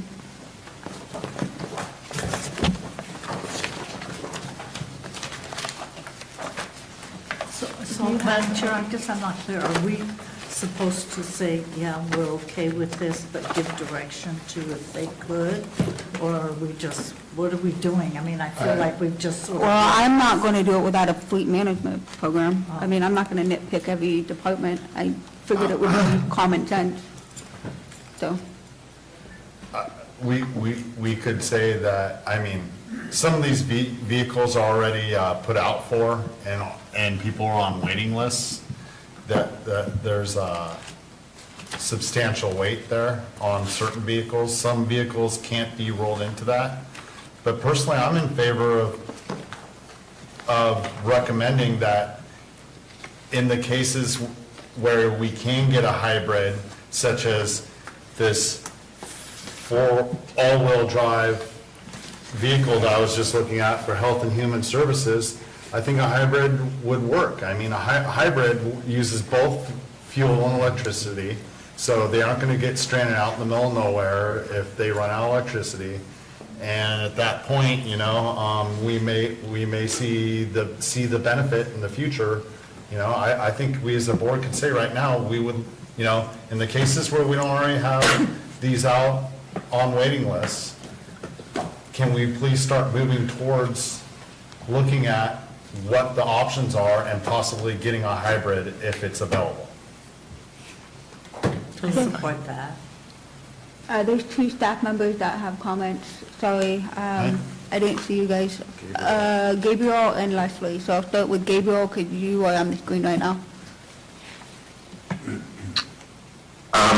Thank you, Madam Chair, members of the board. I just wanted to chime in on this issue about the greenhouse gas recommendations that the Planning Commission is currently dealing with. One of the policies on that list is for us to decarbonize the county's fleet of vehicles, and that begins with perhaps electrifying some of them, going hybrid over a period of time.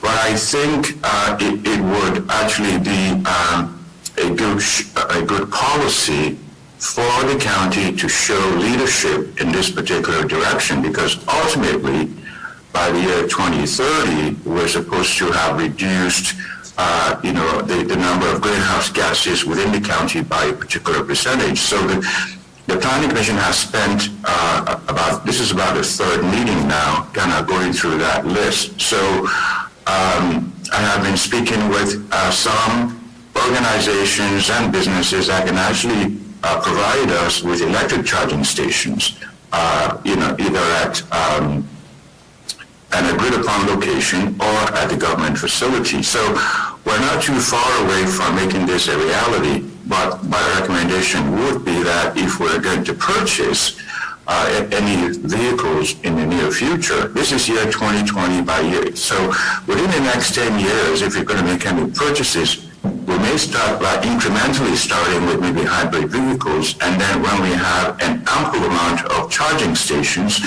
then we can begin to electrify our vehicle fleet. Thank you. Thank you. Leslie? Thank you, Madam Chair. I just wanted to comment. Of course, they're all really good. I have hybrids that would work for our purposes. I happen to drive two, but they are more expensive, and so I would just advise the board that it's likely we'll come back with a technical adjustment at final because of those higher costs. Thank you. Yes, we're away. Either way, we're going to have to pay for it. Yeah. Can we pull the board? Yeah, you can pull the board. That's for you, Ms. Callaway. How do you feel about giving a recommendation when we can, if we can, for the time being? I feel that if a department can get a hybrid and it's not a year wait, then we would encourage them to do that. Very good. Jack? Where appropriate, yes, absolutely. I mean, as the assessor pointed out, as the assessor pointed out, there are vehicles available that can meet the needs, and it's great. I don't think it might be a great idea for a deputy to be driving one. I know. But there's a lot of jobs that don't have to get up the hill at 80 miles an hour. Okay. I agree. Okay, Ben? Of course I agree. I just suggested it. Looks like you got your poll. Okay. Well, sort of. Yeah. Sort of. He asked us how it felt. Okay. Okay, that clear with everyone? Cool. Okay, we'll move on to that. We'll go on to the admin tab. So is there any board member that has a question for the admin tab? Jack, your light's on. Madam Chair, it's more of an ongoing statement, and you guys know me, I'll keep pounding on the drum till we get there. But certainly, I think we ought to consider Parks and Recreation as an economic development tool for our county. And I hope that we could have a further budget discussion on this at some point. I'll show you where the money is later on in the budget. Okay. Supervisor Stopper? Just to bring up, Ms. Bonlata did bring up that there is an adjustment on the transit occupancy taxes up from the 2.679 million here to about, what was it, 2.7 at this time that's been collected. From my understanding from our meeting on Friday, these are May 1st numbers in here. So until those are realized, that's what you're putting in the book. I mean, we could always look at averaging out those months and adding that in. Yeah, and actually, they weren't, it was status quo off of the prior year, but they need to be adjusted. They need to be adjusted up. Yeah, I Right. apologize, okay. Okay, yeah, no, that's fine. I get it. Is this a good time to, is this the appropriate time to do the TOT discussion, or is that later on? What are you guys thinking? Well, I mean, it's kind of in the, It's going to dictate the rest of the tabs. your call, Madam Chair. I'm open to that, because I think it'll hit on some of your request to have a discussion on Park and Rec and what Supervisor Stopper just talked about. So, Before we get into that lengthy conversation, can we do a couple of other quick items before we do that? Because I think that From TOT admin? is going to be, from admin. We can take care of 90% of this is going to be straight. Right. Yeah. okay, what do you want to look at? I'm on page 137, which is Water Enhancement Program, and I see we have a couple fire chiefs in here right now. And this program started back in, I'm going to say 1999, Marita, when we started. Yeah, when we started getting out of the fire business, and we created the existing fire districts that we have in the county. And this was to bring up, money was put in it to bring up buy new water tenders and give each district a water tender, and then bring up repair to the existing water tenders they had. And we got to that point in 2008, I think it was, or 2009, where we accomplished what we did, because we didn't have the money at the time to do all of them at once, but it took that number of years to get to that point. And in 2009 or 10, we had 2 water tenders. There was 2 water districts that were complaining that their water tenders were never done right, or they had some issues with their water tenders. I think we ended up buying 2 new water tenders and repairing a couple of them. And at that time, it was my understanding, the board said, okay, that's it, we're out of this business. We're not, we brought everything up and did everything we were committed to do. Apparently, we've continued to have this water enhancement fund, and it's being funded by apparently the building department. When you go and get a building permit, a certain amount is, The 900? yeah, to go to this account.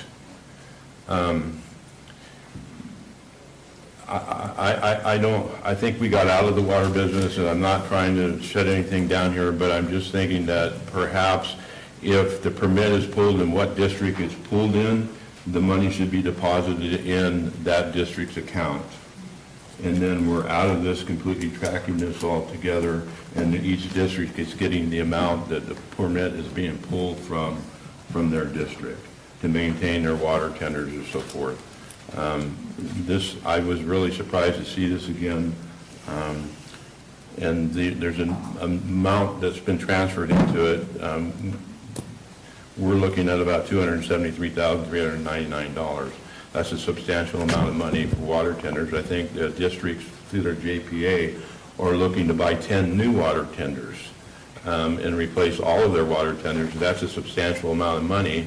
I think that's going to be a cost of well over several million to do that. And at the rate these funds are being put in here, that won't happen for a while. They can maybe buy one every 3 or 4 years. But I don't know what the exact cost is. Mike, you can come up and talk. It was $273,000 for a water tender, or is it more than that? I'm just trying to get us out of the water tender and the fire business and get it where it belongs with the fire districts. Okay, yeah. Good morning, everybody. Water enhancement fee, I'm a little bit familiar with. It is collected through the building department for properties that are being developed that are beyond the regular hydrant systems and things like that. They pay a one-time fee of $900. I think the resolution was established back in 1993, and it's maintained a pretty flat it maintained $900 from 1993 till present. I believe on average, depending on how much growth there is in Calaveras County that gets paid into the water enhancement fee, is anywhere between $40,000 and up to $70,000 a year on the big years. New water tender cost is at a minimum of about $360,000 to purchase one. We have a total of, I believe, 10 water tenders all the way across, so if you did the quick math, that's roughly $3.6 million to replace all of them. Payments on $3.6 million, I believe,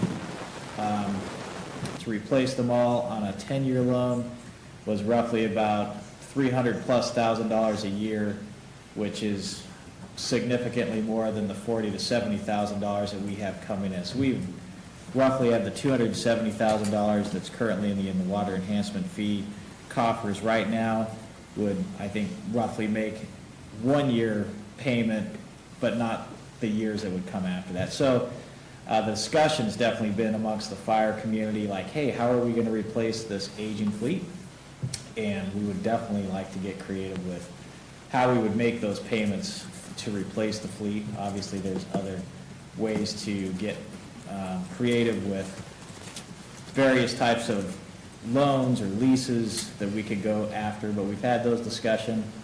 Not too long ago, there was a nexus study to increase the water enhancement fee, and there really wasn't a real good structure, from what I understand, that came out of that nexus study that says, hey, this is reasonable, that would give us the kind of revenue to replace the water tenders. So recent discussions has been that we've come to the county and to the CAO, and Joel Schwartz specifically, and said, hey, can we use the current coffers as it's designated within that resolution from way back in the early 90s to go ahead and maintain the current fleet with the hopes that one day we could replace them some way, somehow, and find some other revenue to do that. And I'm kind of looking at the CAO. It's all in there. Okay. It's 100% if it is budgeted. But the point I was trying to make is that we were going to be out of the water business, and I thought we had a policy in place back in 2008.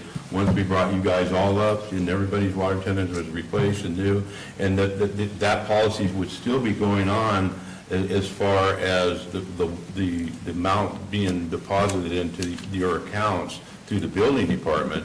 I thought it was going into each one of your account, like somebody in your district had to pay the $900. Apparently that's not what's happening, and that was my point, that we're still maintaining this account that I thought it should be going to each district in your account separately, so we're out of the business. Sorry for the long and short of it, but no, my understanding is what you believe to be the understanding of, that the money's being collected, but not into the districts. It is being collected and held at the county. Yeah. And we work with the CAO when it's time to spend that money, and I believe that's how it's done. Just briefly, I think Chief Johnson, that's a pretty accurate summary. It's a development fee or mitigation fee. Fire districts, for better or worse, under state law, cannot impose those themselves. So that's kind of why the county, why it comes through the county. Now, I think that's potentially a separate question as to whether once we have collected it, how that gets, and I'd be happy to, look into that. But it is something that has to come through the county to start. And a lot of things like that we have to do, but once we do that, it's under our guidance. And we may, and Chief Johnson's absolutely correct. It has been, there's been some talk of, increasing it so as to increase those funds, but that would require a nexus study and all the things that go into increasing or implementing new development fees. I have one quick question. Yep. With those being development fees, something that Supervisor Toffenelli brought up, them going to the areas where the house is being built per se, or the developed properties going. A lot of these development fees through state law and some of the propositions have been put forward, you know, if you're paying a fee, it's supposed to enhance or support the area you're within. So that's a factor that I believe we should be taking into consideration on how these are delegated. Whether they work together through their JPA to spread that out through the whole county and everything. This one's a little different because, as was mentioned, this is a fee that it's essentially an in lieu fee. If you yourself, when you're building your the new development, are not within, X range of a fire hydrant, or you don't have your own pond or something that can be utilized, you pay this in lieu of that so that the districts could have water tenders that then... Exactly. What about, could it go toward, not to dismiss the water tenders, but similar to what happened in Supervisor Garamindi's district with the water storage? What are the rules around it outside of just the fleet? Can it be used to help the districts with water storage in those locations to refill those? I think not as currently set up, but potentially with changes. So that's something we can absolutely look at if the board's interested and bring it back. But I think it would require a change to the program as it's currently. I don't know, just another way to look. Yes. Thanks once again. Yeah, just maybe to help kind of confirm that the $900 is a very nominal fee compared to the cost of building water storage on site, which I believe the NFPA and an engineered plan that's submitted through the building department can be achieved through, but it's much more expensive. So they say, well, we'll be happy to pay a one-time fee, $900, that eventually gets out to another water source, which is the water tender program for the fire department, bring a water tender to the area to suppress the fire. So a lot of times when they're looking at the two options, the less expensive water enhancement fee of $900, which once again was established in 1993, I believe. Yeah, it's $1990. It is. Yeah. They're like, yeah, well, I'll pay the $1990 amount for the fire department to come out with the water tenders. Problem is, as the water tenders wear out and we're trying to fix them and keep them on the road, we're trying to still utilize those types of funds to keep things rolling. So a financial struggle, but that's kind of how the system works. Well, Jack, you have a comment? Yeah. Thank you very much. I want to make sure this 273 is for repairs and upgrades to the existing. We're not buying new fleet with this. Obviously, $273,000 doesn't get us that far. So this is for ongoing maintenance of this. For 10 apparatus. Thank you. My question is, and this is for building official, do we apply this $900 in lieu fee to all new homes in Calaveras, or just those not connected to public water or close to fire hydrants? Good morning, Board. Doug Aller, Chief Building Official. To answer that question, any occupiable structure, whether it's residential or commercial, we're measuring the distance from that building to the nearest hydrants. If you're over 1,000 feet from that hydrant system, then we charge that in lieu fee. For commercial, more often they are required by fire code anyway to have on-site storage. However, they can reduce that storage by a set amount of gallons by paying the in lieu fee. Most of them don't take advantage of that because the fee doesn't offset enough of the gallons to make it financially feasible. But in general, it's applied to the residential, any new dwelling in the county. So if you're, say, living in Mount Ranch and you don't have essential water, you'd be paying this fee. But if you lived in, say, La Contenta, you would not be paying this fee. In general, yes. However, there is the option for a landowner to opt to put in your own water storage complying with NFPA 13 or NFPA 1142 for rural firefighting. And if you can show that you've met that amount of gallons, then you're not required to pay that in lieu fee. But in general, in a development, they would have water already existing. So In general, yes. So, obviously, that being the case, of course, Gary's point about the money staying in the district it's developed would be interesting to see how that comes up. However, I would want to see that come from the JPA, if there was any change to that, because they've been working really well as a team, and I don't think splitting them up would be, I would like that to come from them, not from us. Sure. It benefits you more, Mr. Darren. I know. No, and I just thought I'd open this conversation, and of course, we'd like to hear from the JPA, and I'd like to hear from Sarah on how this can be done and whether it can be split up into districts or what. I'm just going back from when we got into this business and what we were trying to do and get accomplished was out of it entirely. And there's nothing saying that they can't have the money put in their own account if the JPA wants their own account as a JPA and put into their own account separately. I'm just saying that, this is in here within our budget and we're handling this money, and I thought we were out of this as we upgraded all their tenders and bought new tenders, and Mike was around at the time. All that was going on, so. So if I understand Supervisor Toffenelli, the question is whether the county could continue to collect the fee, but then rather than hanging on to it, to just right away kind of send it to the district. Send it to the districts, or if their JPA says sign up or set up their own account where they have accountability, they don't have to go to the CAO, they can make their decision on it and on their own, and it's their money, it's put in there, it's away, it's not within the county. I'd be happy to look into the legal feasibility of that and what board action, if it is feasible, what board action might be required to get us there.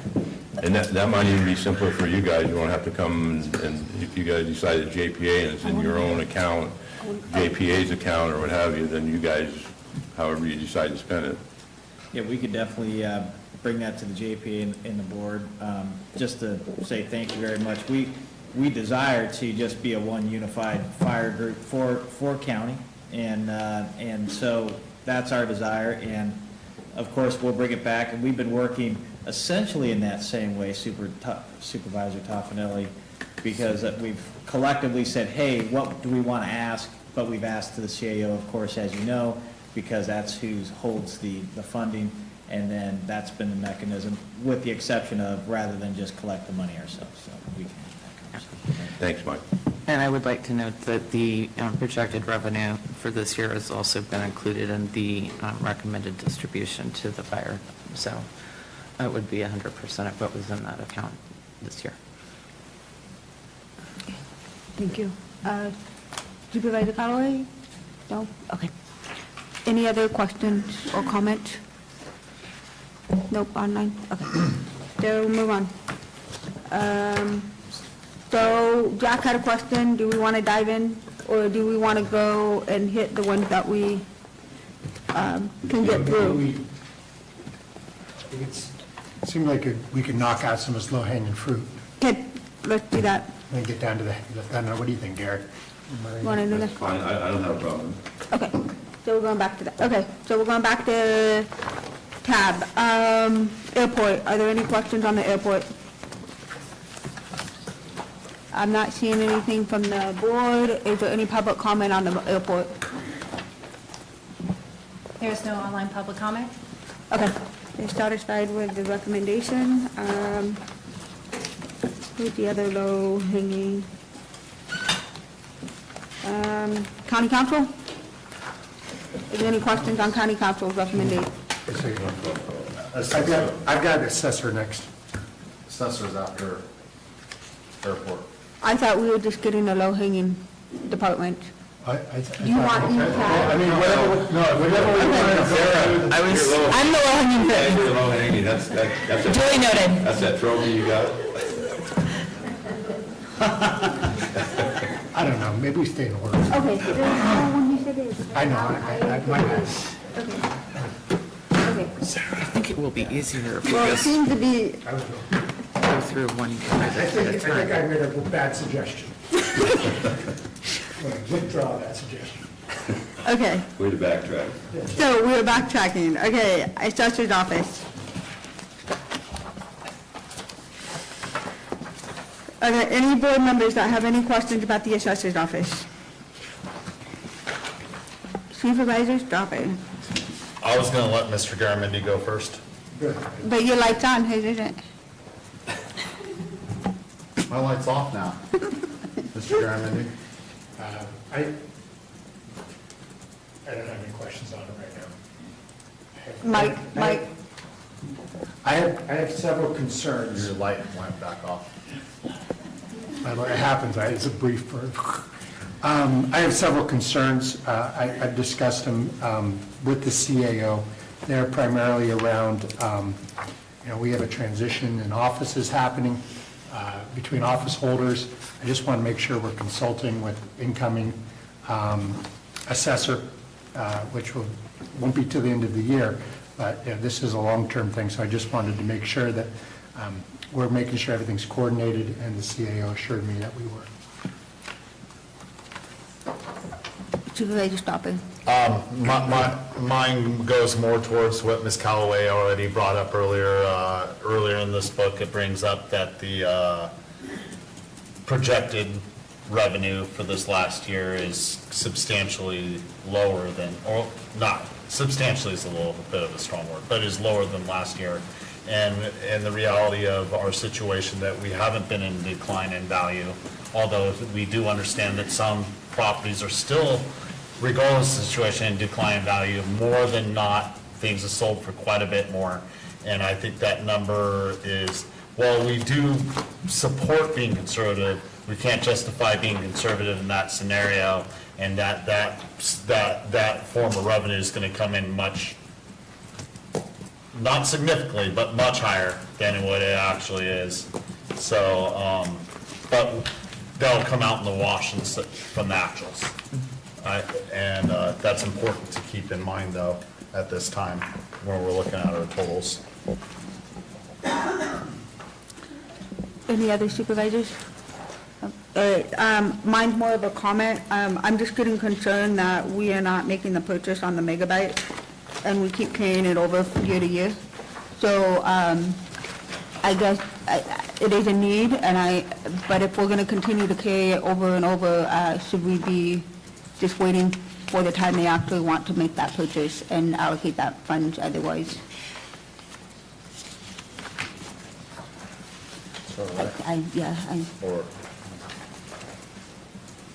I mean, if it,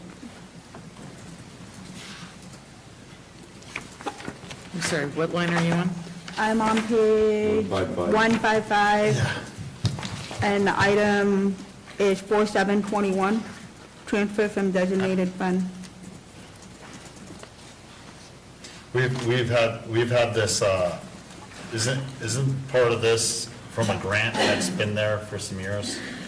Where are we at with that? I guess that's a question for Ms. Davis. Yeah, Leslie. Yeah, and I'm not sure whether she's available, but, yeah. So, but I do understand that this property tax system is still something that they want to purchase and get implemented. So I have had a conversation with somebody in the assessor's office regarding that specific thing. But I defer to Leslie in terms of an update on where she's at with her grant. Okay. Okay, any other questions? Oh. She's not online. She's not available. We can ask her to follow back up with it. Okay. So with that, any other questions, comments? Any public comment, questions? Is she back? No. Okay. There is no online public comment, though. Okay, thank you. Okay, moving on, auditor controller. Ms. Gomes, how is herding the beans? Are there any questions from the board on this?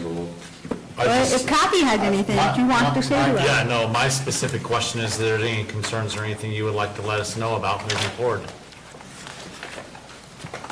Big smile. I actually don't have any concerns. I am My one concern, I guess, would be we don't know what the economy is going to do. There are a whole bunch of roadblocks in getting assets, so that's why you see a lot of roll forward in purchases from the prior year. We just can't predict those things. So with administration, we were conservative in some of those revenue streams. Understood. Thank you. Anyone? Any other questions? I don't have questions, but I'd like to find another space for you. They're in a basement, there are no windows. We have little portholes. You have the little, I know,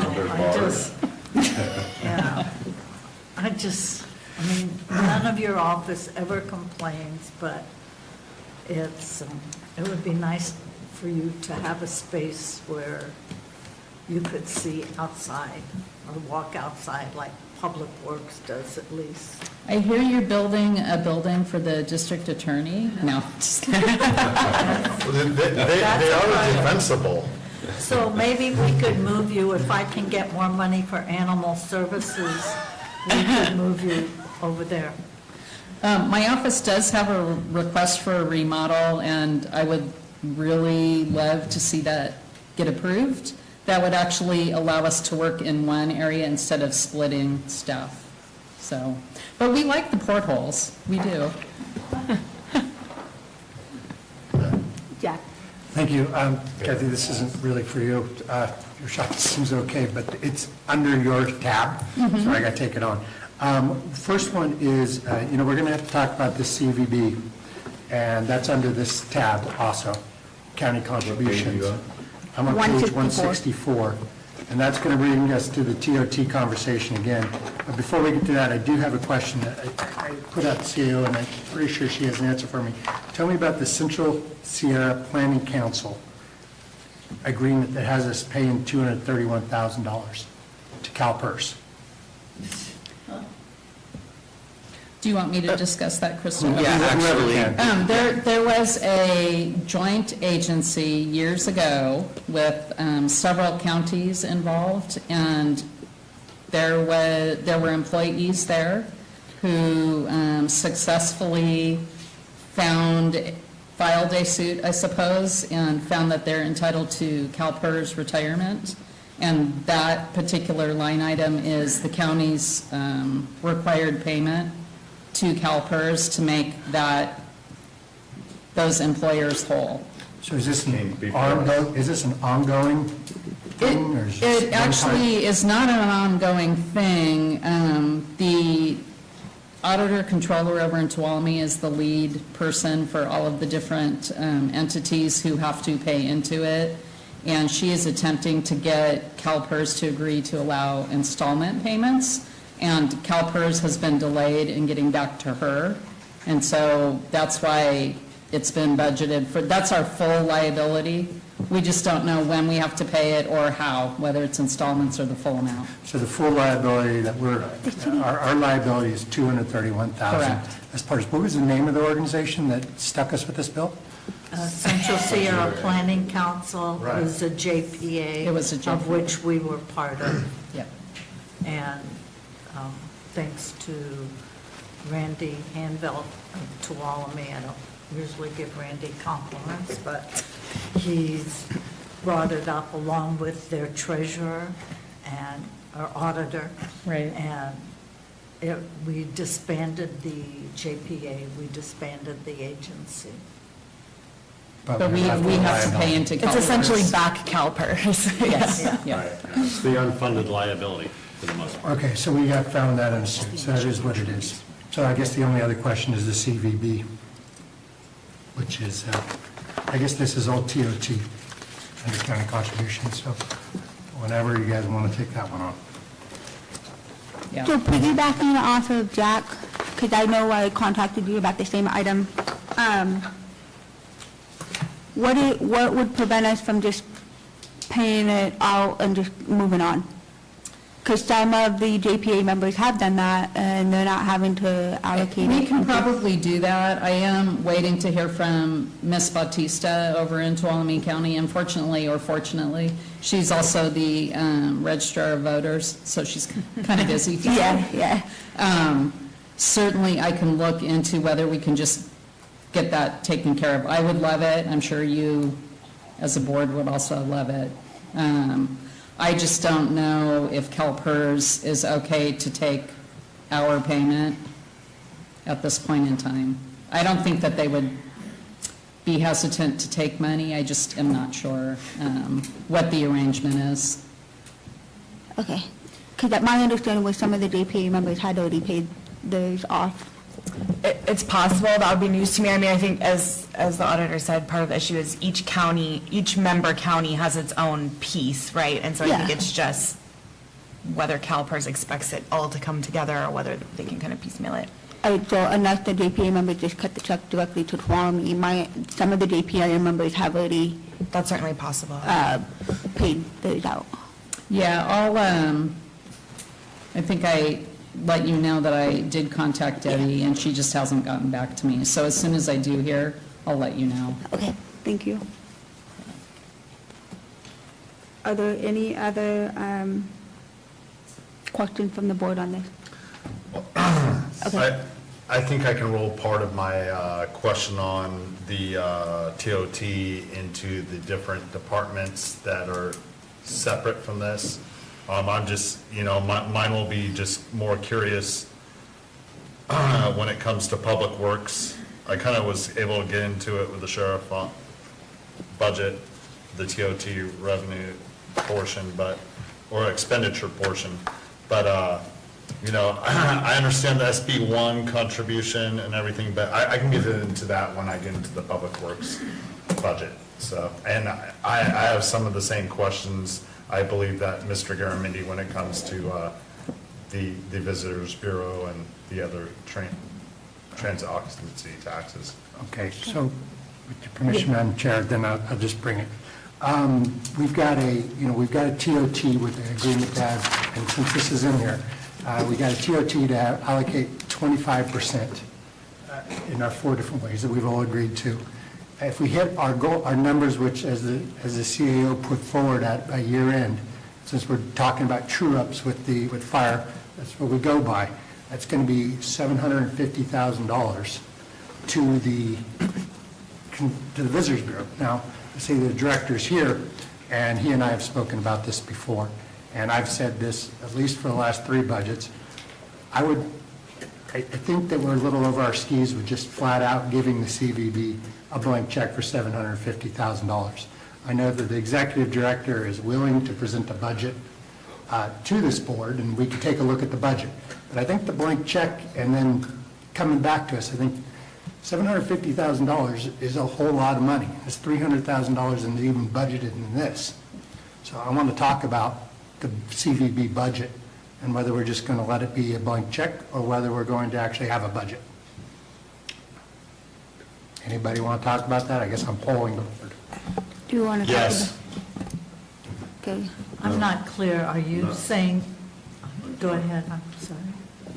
Yeah, I mean, we can have a discussion on it, but I'm not clear on what you're proposing to do. I think the CVB is a very well-run organization, and it does a lot for this county in bringing in tax dollars, that's general fund dollars that we use, and for the merchants of our county. We are way up there in the National Registry as a place to visit and to live, and I think a lot of that has to do with the CVB and them reaching out not only to the other counties in California, but nationwide, and that's not cheap, and I think for the money we're putting into it and what we're getting back, it is profitable and very good for us as far as our general fund. You saw the sales tax dollars amount. A lot has got to be attributed to CVB. I couldn't agree with you more. I believe that they are very valuable and they're doing a good job. My question is, if the CVB could run last year on $350,000 or whatever the budget was, and we could ask that $400,000, do we need to be spending another $350,000? That's not, they don't use, not in their budget, or can we use that on other priorities? I mean, that's just the question. I mean, do we want to go by the money they need, or we want to give them more than they need and not fund other things? So maybe the question is, what does the CVB need? That's part of the conversation. I'll just say this, we're not, the fire departments, they'll use the 750, in the sheriff's department and public works. Why are we picking on CVB? If they get this increase, I'm sure they'll find a way to productively use the money and just not squander it away. I think they're well-run, a good organization set up by our merchants. Most everybody that's on that board is a merchant within Calaveras County, and they know how to handle money, or they wouldn't be in business, self-employed business the way they are. So. If I might then, if we have the director of the CVB here, maybe we ought to ask them what their budget is and what do they need for the year. And if it's less than 750, that money can go back into the general fund, to fund things like libraries and parks and rec. I have further questions too, but Marita, let's start with Marita. I don't know if you need to be standing up there. Thank you. Yeah, if I can, sorry. Thanks, Kathy. I mean, the other way we can look at it is if the sales tax increases for the fire districts, why give the fire districts TOT money? The sheriff has a huge part of the county general fund revenue.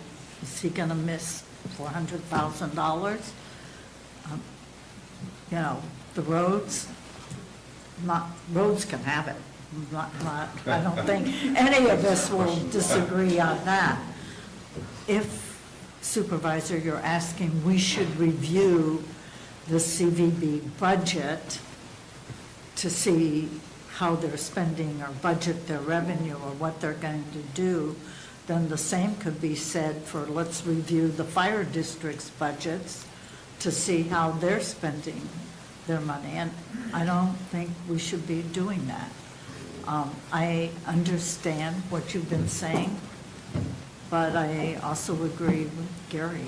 They are the ones that have brought business to the county. And when I hear and see what they did during COVID, and the ads that they did were saying, you know, we'd really like you to be here, now's not the time or something like that, you know, we'd really welcome you when things open up. I thought that was, it kept Calaveras' name out there, but it wasn't saying, oh, we want you up here, even though people came anyway.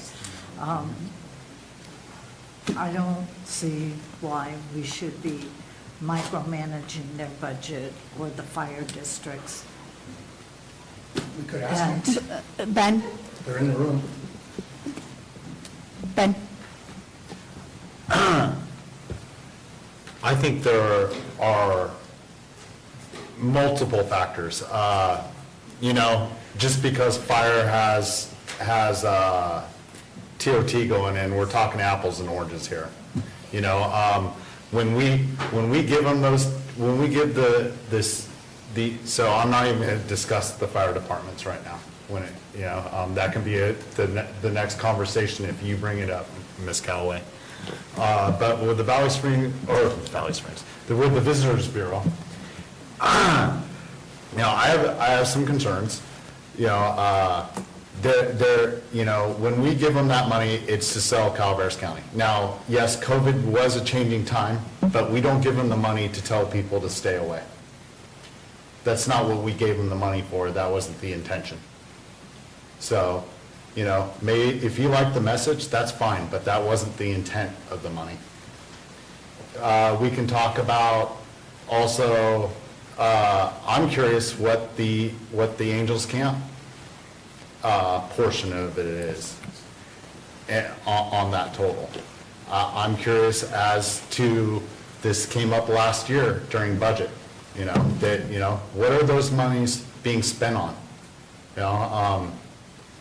You know, was it all for putting out the message for people to, you know, we'd love to have you to stay home, or was it spent elsewhere within a community that's not directed towards bringing people into Calaveras County? You know, those are real questions that were brought up prior that I would like to hear answers to. So you want to review their budget? We asked for it last year. We were told it was going to be brought to us. I thought. And now's budget time, so I would love to hear it. In one event, there's a person in this audience who knows the numbers. And my intent is not to cut, I see the value in it, but I think hearing from him would benefit us in saying, what does it take to run the Visitors Bureau?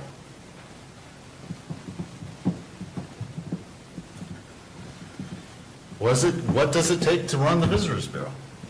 To be successful? Well, I think a lot of the items, when we're asking that question, it can't be quantified either. Those for 5 years. I'm sorry. No, so, but there's a couple questions, so we need clarity on what Martin, would you come up and answer what your total budget is? And then if you are able to, what the portion of the City of Angels? Sure, thank you. We have done our budget for fiscal year 22-23, which will get approved by our board on Thursday. We have put in $400,000 from the county and $110,000 from the city. And that is a conservative figure. I don't need more than $400,000 to run the Visitors Bureau this next year. Supervisor Stopper, Supervisor Garamendi had asked to see the budget.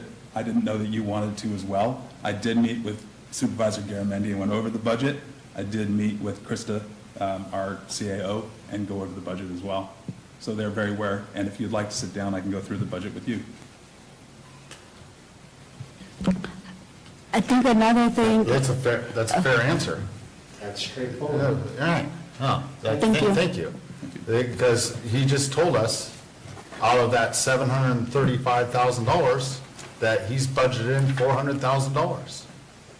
Can I just say $400,000 is what I think we should be spending. I think that we're seeing a bit of a heyday with the pandemic, with the people that are coming back up. I think our TOT is probably larger than it has been in quite a long time. But I don't think that that's going to sustain. And I think we will see a drop here in the next year or two.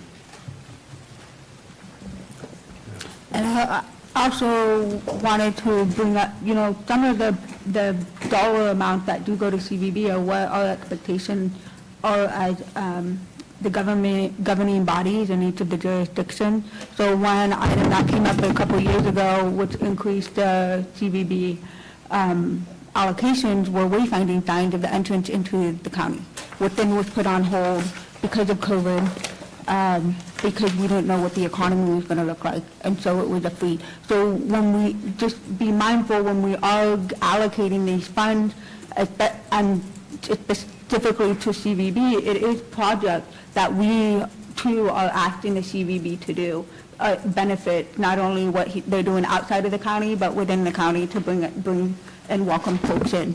So just take that into a food for thought going into the future, is they can and do a lot of work that benefits right here for all of us. Madam Chair, I'd like to make a poll that we allocate $400,000 as requested by the Visitors Bureau to their budget and reduce accordingly, taking the remainder and putting it into the general fund. If that's their budget and that's what they're requesting, we're going to drop $250,000 that they're not asking for on them. So there's my poll. So, Martin, is that accurate? Acceptable. Okay. Acceptable. I mean, I would like the opportunity next year to revisit that if, in fact, we do see our TOT, falling off and we need to be marketing more. But I think that this is realistic for this year. Okay. That's more than fair. I appreciate that answer, Martin. It's great, actually. and possibly into the future if this type of discussion it happens prior to getting to this day, to alert the board on. Marita? I don't support that. If we're going to start going down that road and micromanaging them every year, then we ought to be doing that for fire departments. We ought to be doing that for the sheriff's office. Sheriff said, well, I'm not going to spend all the TOT or however he does it. Then, okay, could you give us back some? If we want to say, let's divvy up the TOT into 5 increments, the 5th being the general fund, I'll support that. But to pick on just the CVB without doing it to the sheriff and the fire districts, I don't think that's appropriate, and that's going to start making more work. That either we've made this commitment and we stick to it, and this is going to be possibly a good year. I know there have been bad years. And our businesses have suffered, and we've really said to the CVB, well, what are you doing to bring people in? I mean, it's going to cycle it one day. I don't want us to do that unless we do it for the others also. I do not disagree with that statement. There should be a methodology across the board, but with Martin standing in front of us saying that I'm open to going with that recommendation at this time, but knowing that next year will be a different conversation and a different methodology across the board for all of that 25% and or the needs, given if there's large economic changes. Well, then let's ask the sheriff. What are you going to do with yours? Rita, I think you're missing, my point is that the agency is sitting in front of us asking for $400,000, and you're offering to give them $750,000. And I'm saying we could use that $350,000 for something else. I hear that, Jack. But I'm also saying, you have the head of the department there, the organization there. I mean, he's putting his budget together based on whatever historically has happened. And let's ask the fire departments the same thing. He just happens to be here. And so, okay, and he's an easy target. The CVB is an easy target, let's pull it. Well, with the sheriff's budget in the millions of dollars, he's an easy target too. Okay, are there any other specific questions for Martin? Otherwise, I'm going to let him sit down. Oh, sorry, Gay. Sorry, Gay. Thank Go. you, Madam Chair. I've been sitting here patiently hearing the conversation. My question, and thank you, Martin, for coming here, and thank you for making your statement of the amount that you guys have in your budget. My question to you is, if, with Marita, that you went back to your board and said, well, we've been given an extra $350,000 above what we've already voted on our budget, what would you recommend to them to do with that money? Is there anything specifically? To be honest with you, at this moment, I wouldn't know how to spend that kind of money on what we're doing. I think our game plan and what we've been doing to date pencils out at 400, and I'm very happy with that. I wouldn't know what to do. I can't argue with you then and I appreciate you being very frank and forward with us about that. I'm not going to, the fire department and the sheriff and public works, I'm not going to ask them to come up and present what they're going to do with the money if we give them $750,000. I think they all have a larger budget, and they have the ability to utilize that money as a whole. So I'm going to go with what the director of CVB is asking for, and I'll be very happy to give you the $400,000 that you're asking. Ben. Thank you. You know, that was a frank answer, and actually, I think it was a good business answer, and I really appreciate that. So I can support giving you the $400,000. I can support taking another look at it next year, depending on the conditions. Maybe it will, maybe, things will go down, and we'll want to do that money. But I think there's also other valuable things that can help you, that we can we need to consider for that $350,000 we set aside that could possibly be towards economic development or that coincide with the Visitors Bureau. I mean, we have to consider that with our partnerships also going forward. I would like talking to the board going forward regarding tourist infrastructure, wayfaring sign, public restrooms, all these other things that we deal with, so yes. Definitely. No, there's a lot of good things we can do with that money that would actually be beneficial in every which way, so, thank you. Thank you. Jack? I mean, tourism is our number one industry, and I think having a robust discussion about how it's an important piece of economic development and what the needs are would be a great opportunity for a study session in the future. Thank you. Appreciate it. Okay. I would agree. Okay. Marita? Any? No? Okay. Cover my bases since I seem to have missed somebody and it's not purposely. Sorry. You missed yourself. What do you have to say? I agree with what everyone said. I just don't want it to be a trend that goes in next year. Just making sure the line of communication is open between administration and the CVB of what expectations are, not only in county, but also outside, to continue to support the merchants and getting tourists here. So, thank you, Martin. Thank you. Okay. Okay. So we got that. Madam Chair, if I Yes. may, so we'll include those changes in the adopted budget that we bring back in September. Yes, please. When we adopt it in the month, I'm guessing. No, in September. We didn't actually budget that increase yet. Right now, the allocations are based on the status quo. So when we increase that, then we will budget this in September. We will not release any funding that isn't. No, you're talking, but the VCVB budget will be in this book at 400, correct? Yeah. Yes. When Yes. we make the final budget. Yeah, in the final budget, yes. Right, yeah, we do, right. We're going to make adjustments for the end of the month. Well, I think there's another robust conversation of the TOT. It's more than just allocating to the 20, what are our revenue, our reserve, what are other expectation projects? We've mentioned Parks and Rec, you got capital improvement projects. So as we get through this, I think some of that extra that we got from CVB or the CVB doesn't need is going to start weaving into the conversation of the rest of this binder. But, okay. Marita? Well, if we give him what was given, it was fourth, I understand what Jack said and what Martin said, I want 400. He's being conservative as we are for the budget. He's getting, what we'd be getting would be 435 like everybody else. Not the 700 because we don't know about that till later. But to me, Those numbers will be in the we're now adopted netting budget.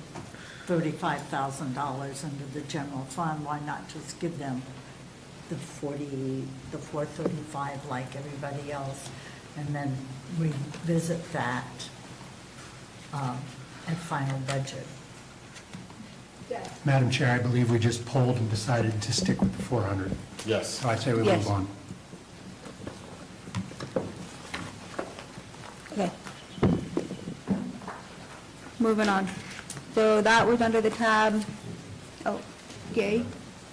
I was just going to say, is it possible, all these things we're talking about as we go along, in the last several years, we've had up on the screen projected, and we write down things that we've decided on, so we can, at the end, we can see everything as a whole, and if that's possible.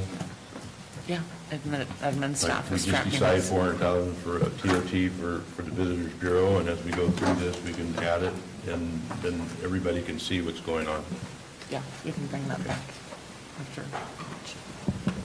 You want to wait for that to come up, or? No, we can move on to get that ready to go. Okay, are there any It's already being- comments about the CVB discussion specifically? Not the TOT as a whole, just CVB. There's no online public comment. Okay. So, moving on, are there any other, are there any other questions in the auditor, under the auditor controller tab? Okay. So, I know Fire is anxiously wanting to comment, so I will allow you to come up and comment, but I want to ask the board, are we going to continue the TOT conversation or keep going through the tab? Do we want to keep, break into the other two items in the TOT? I have no, I mean, are you asking, do we want to change the proportional? No, I think if it said, did there any comment on the breakup for, Mike's going to ask for the 350 that we didn't get. okay, come on, Mike. No, certainly, I'm in attendance with Chief Rohrbaugh today. We're always very interested in the TOT and Prop 172 for fire, and the discussion that I just witnessed has nothing to do with why I walked up. But if I don't get up here, then my cohorts that are not here, that are watching, they will, well, you don't want to know what's going to happen. So, just regarding fire, we've had some discussion with the CAO and been working with Joel Schwartz. Unfortunately, he can't be here again today. And, just to memorialize the methodology that we believe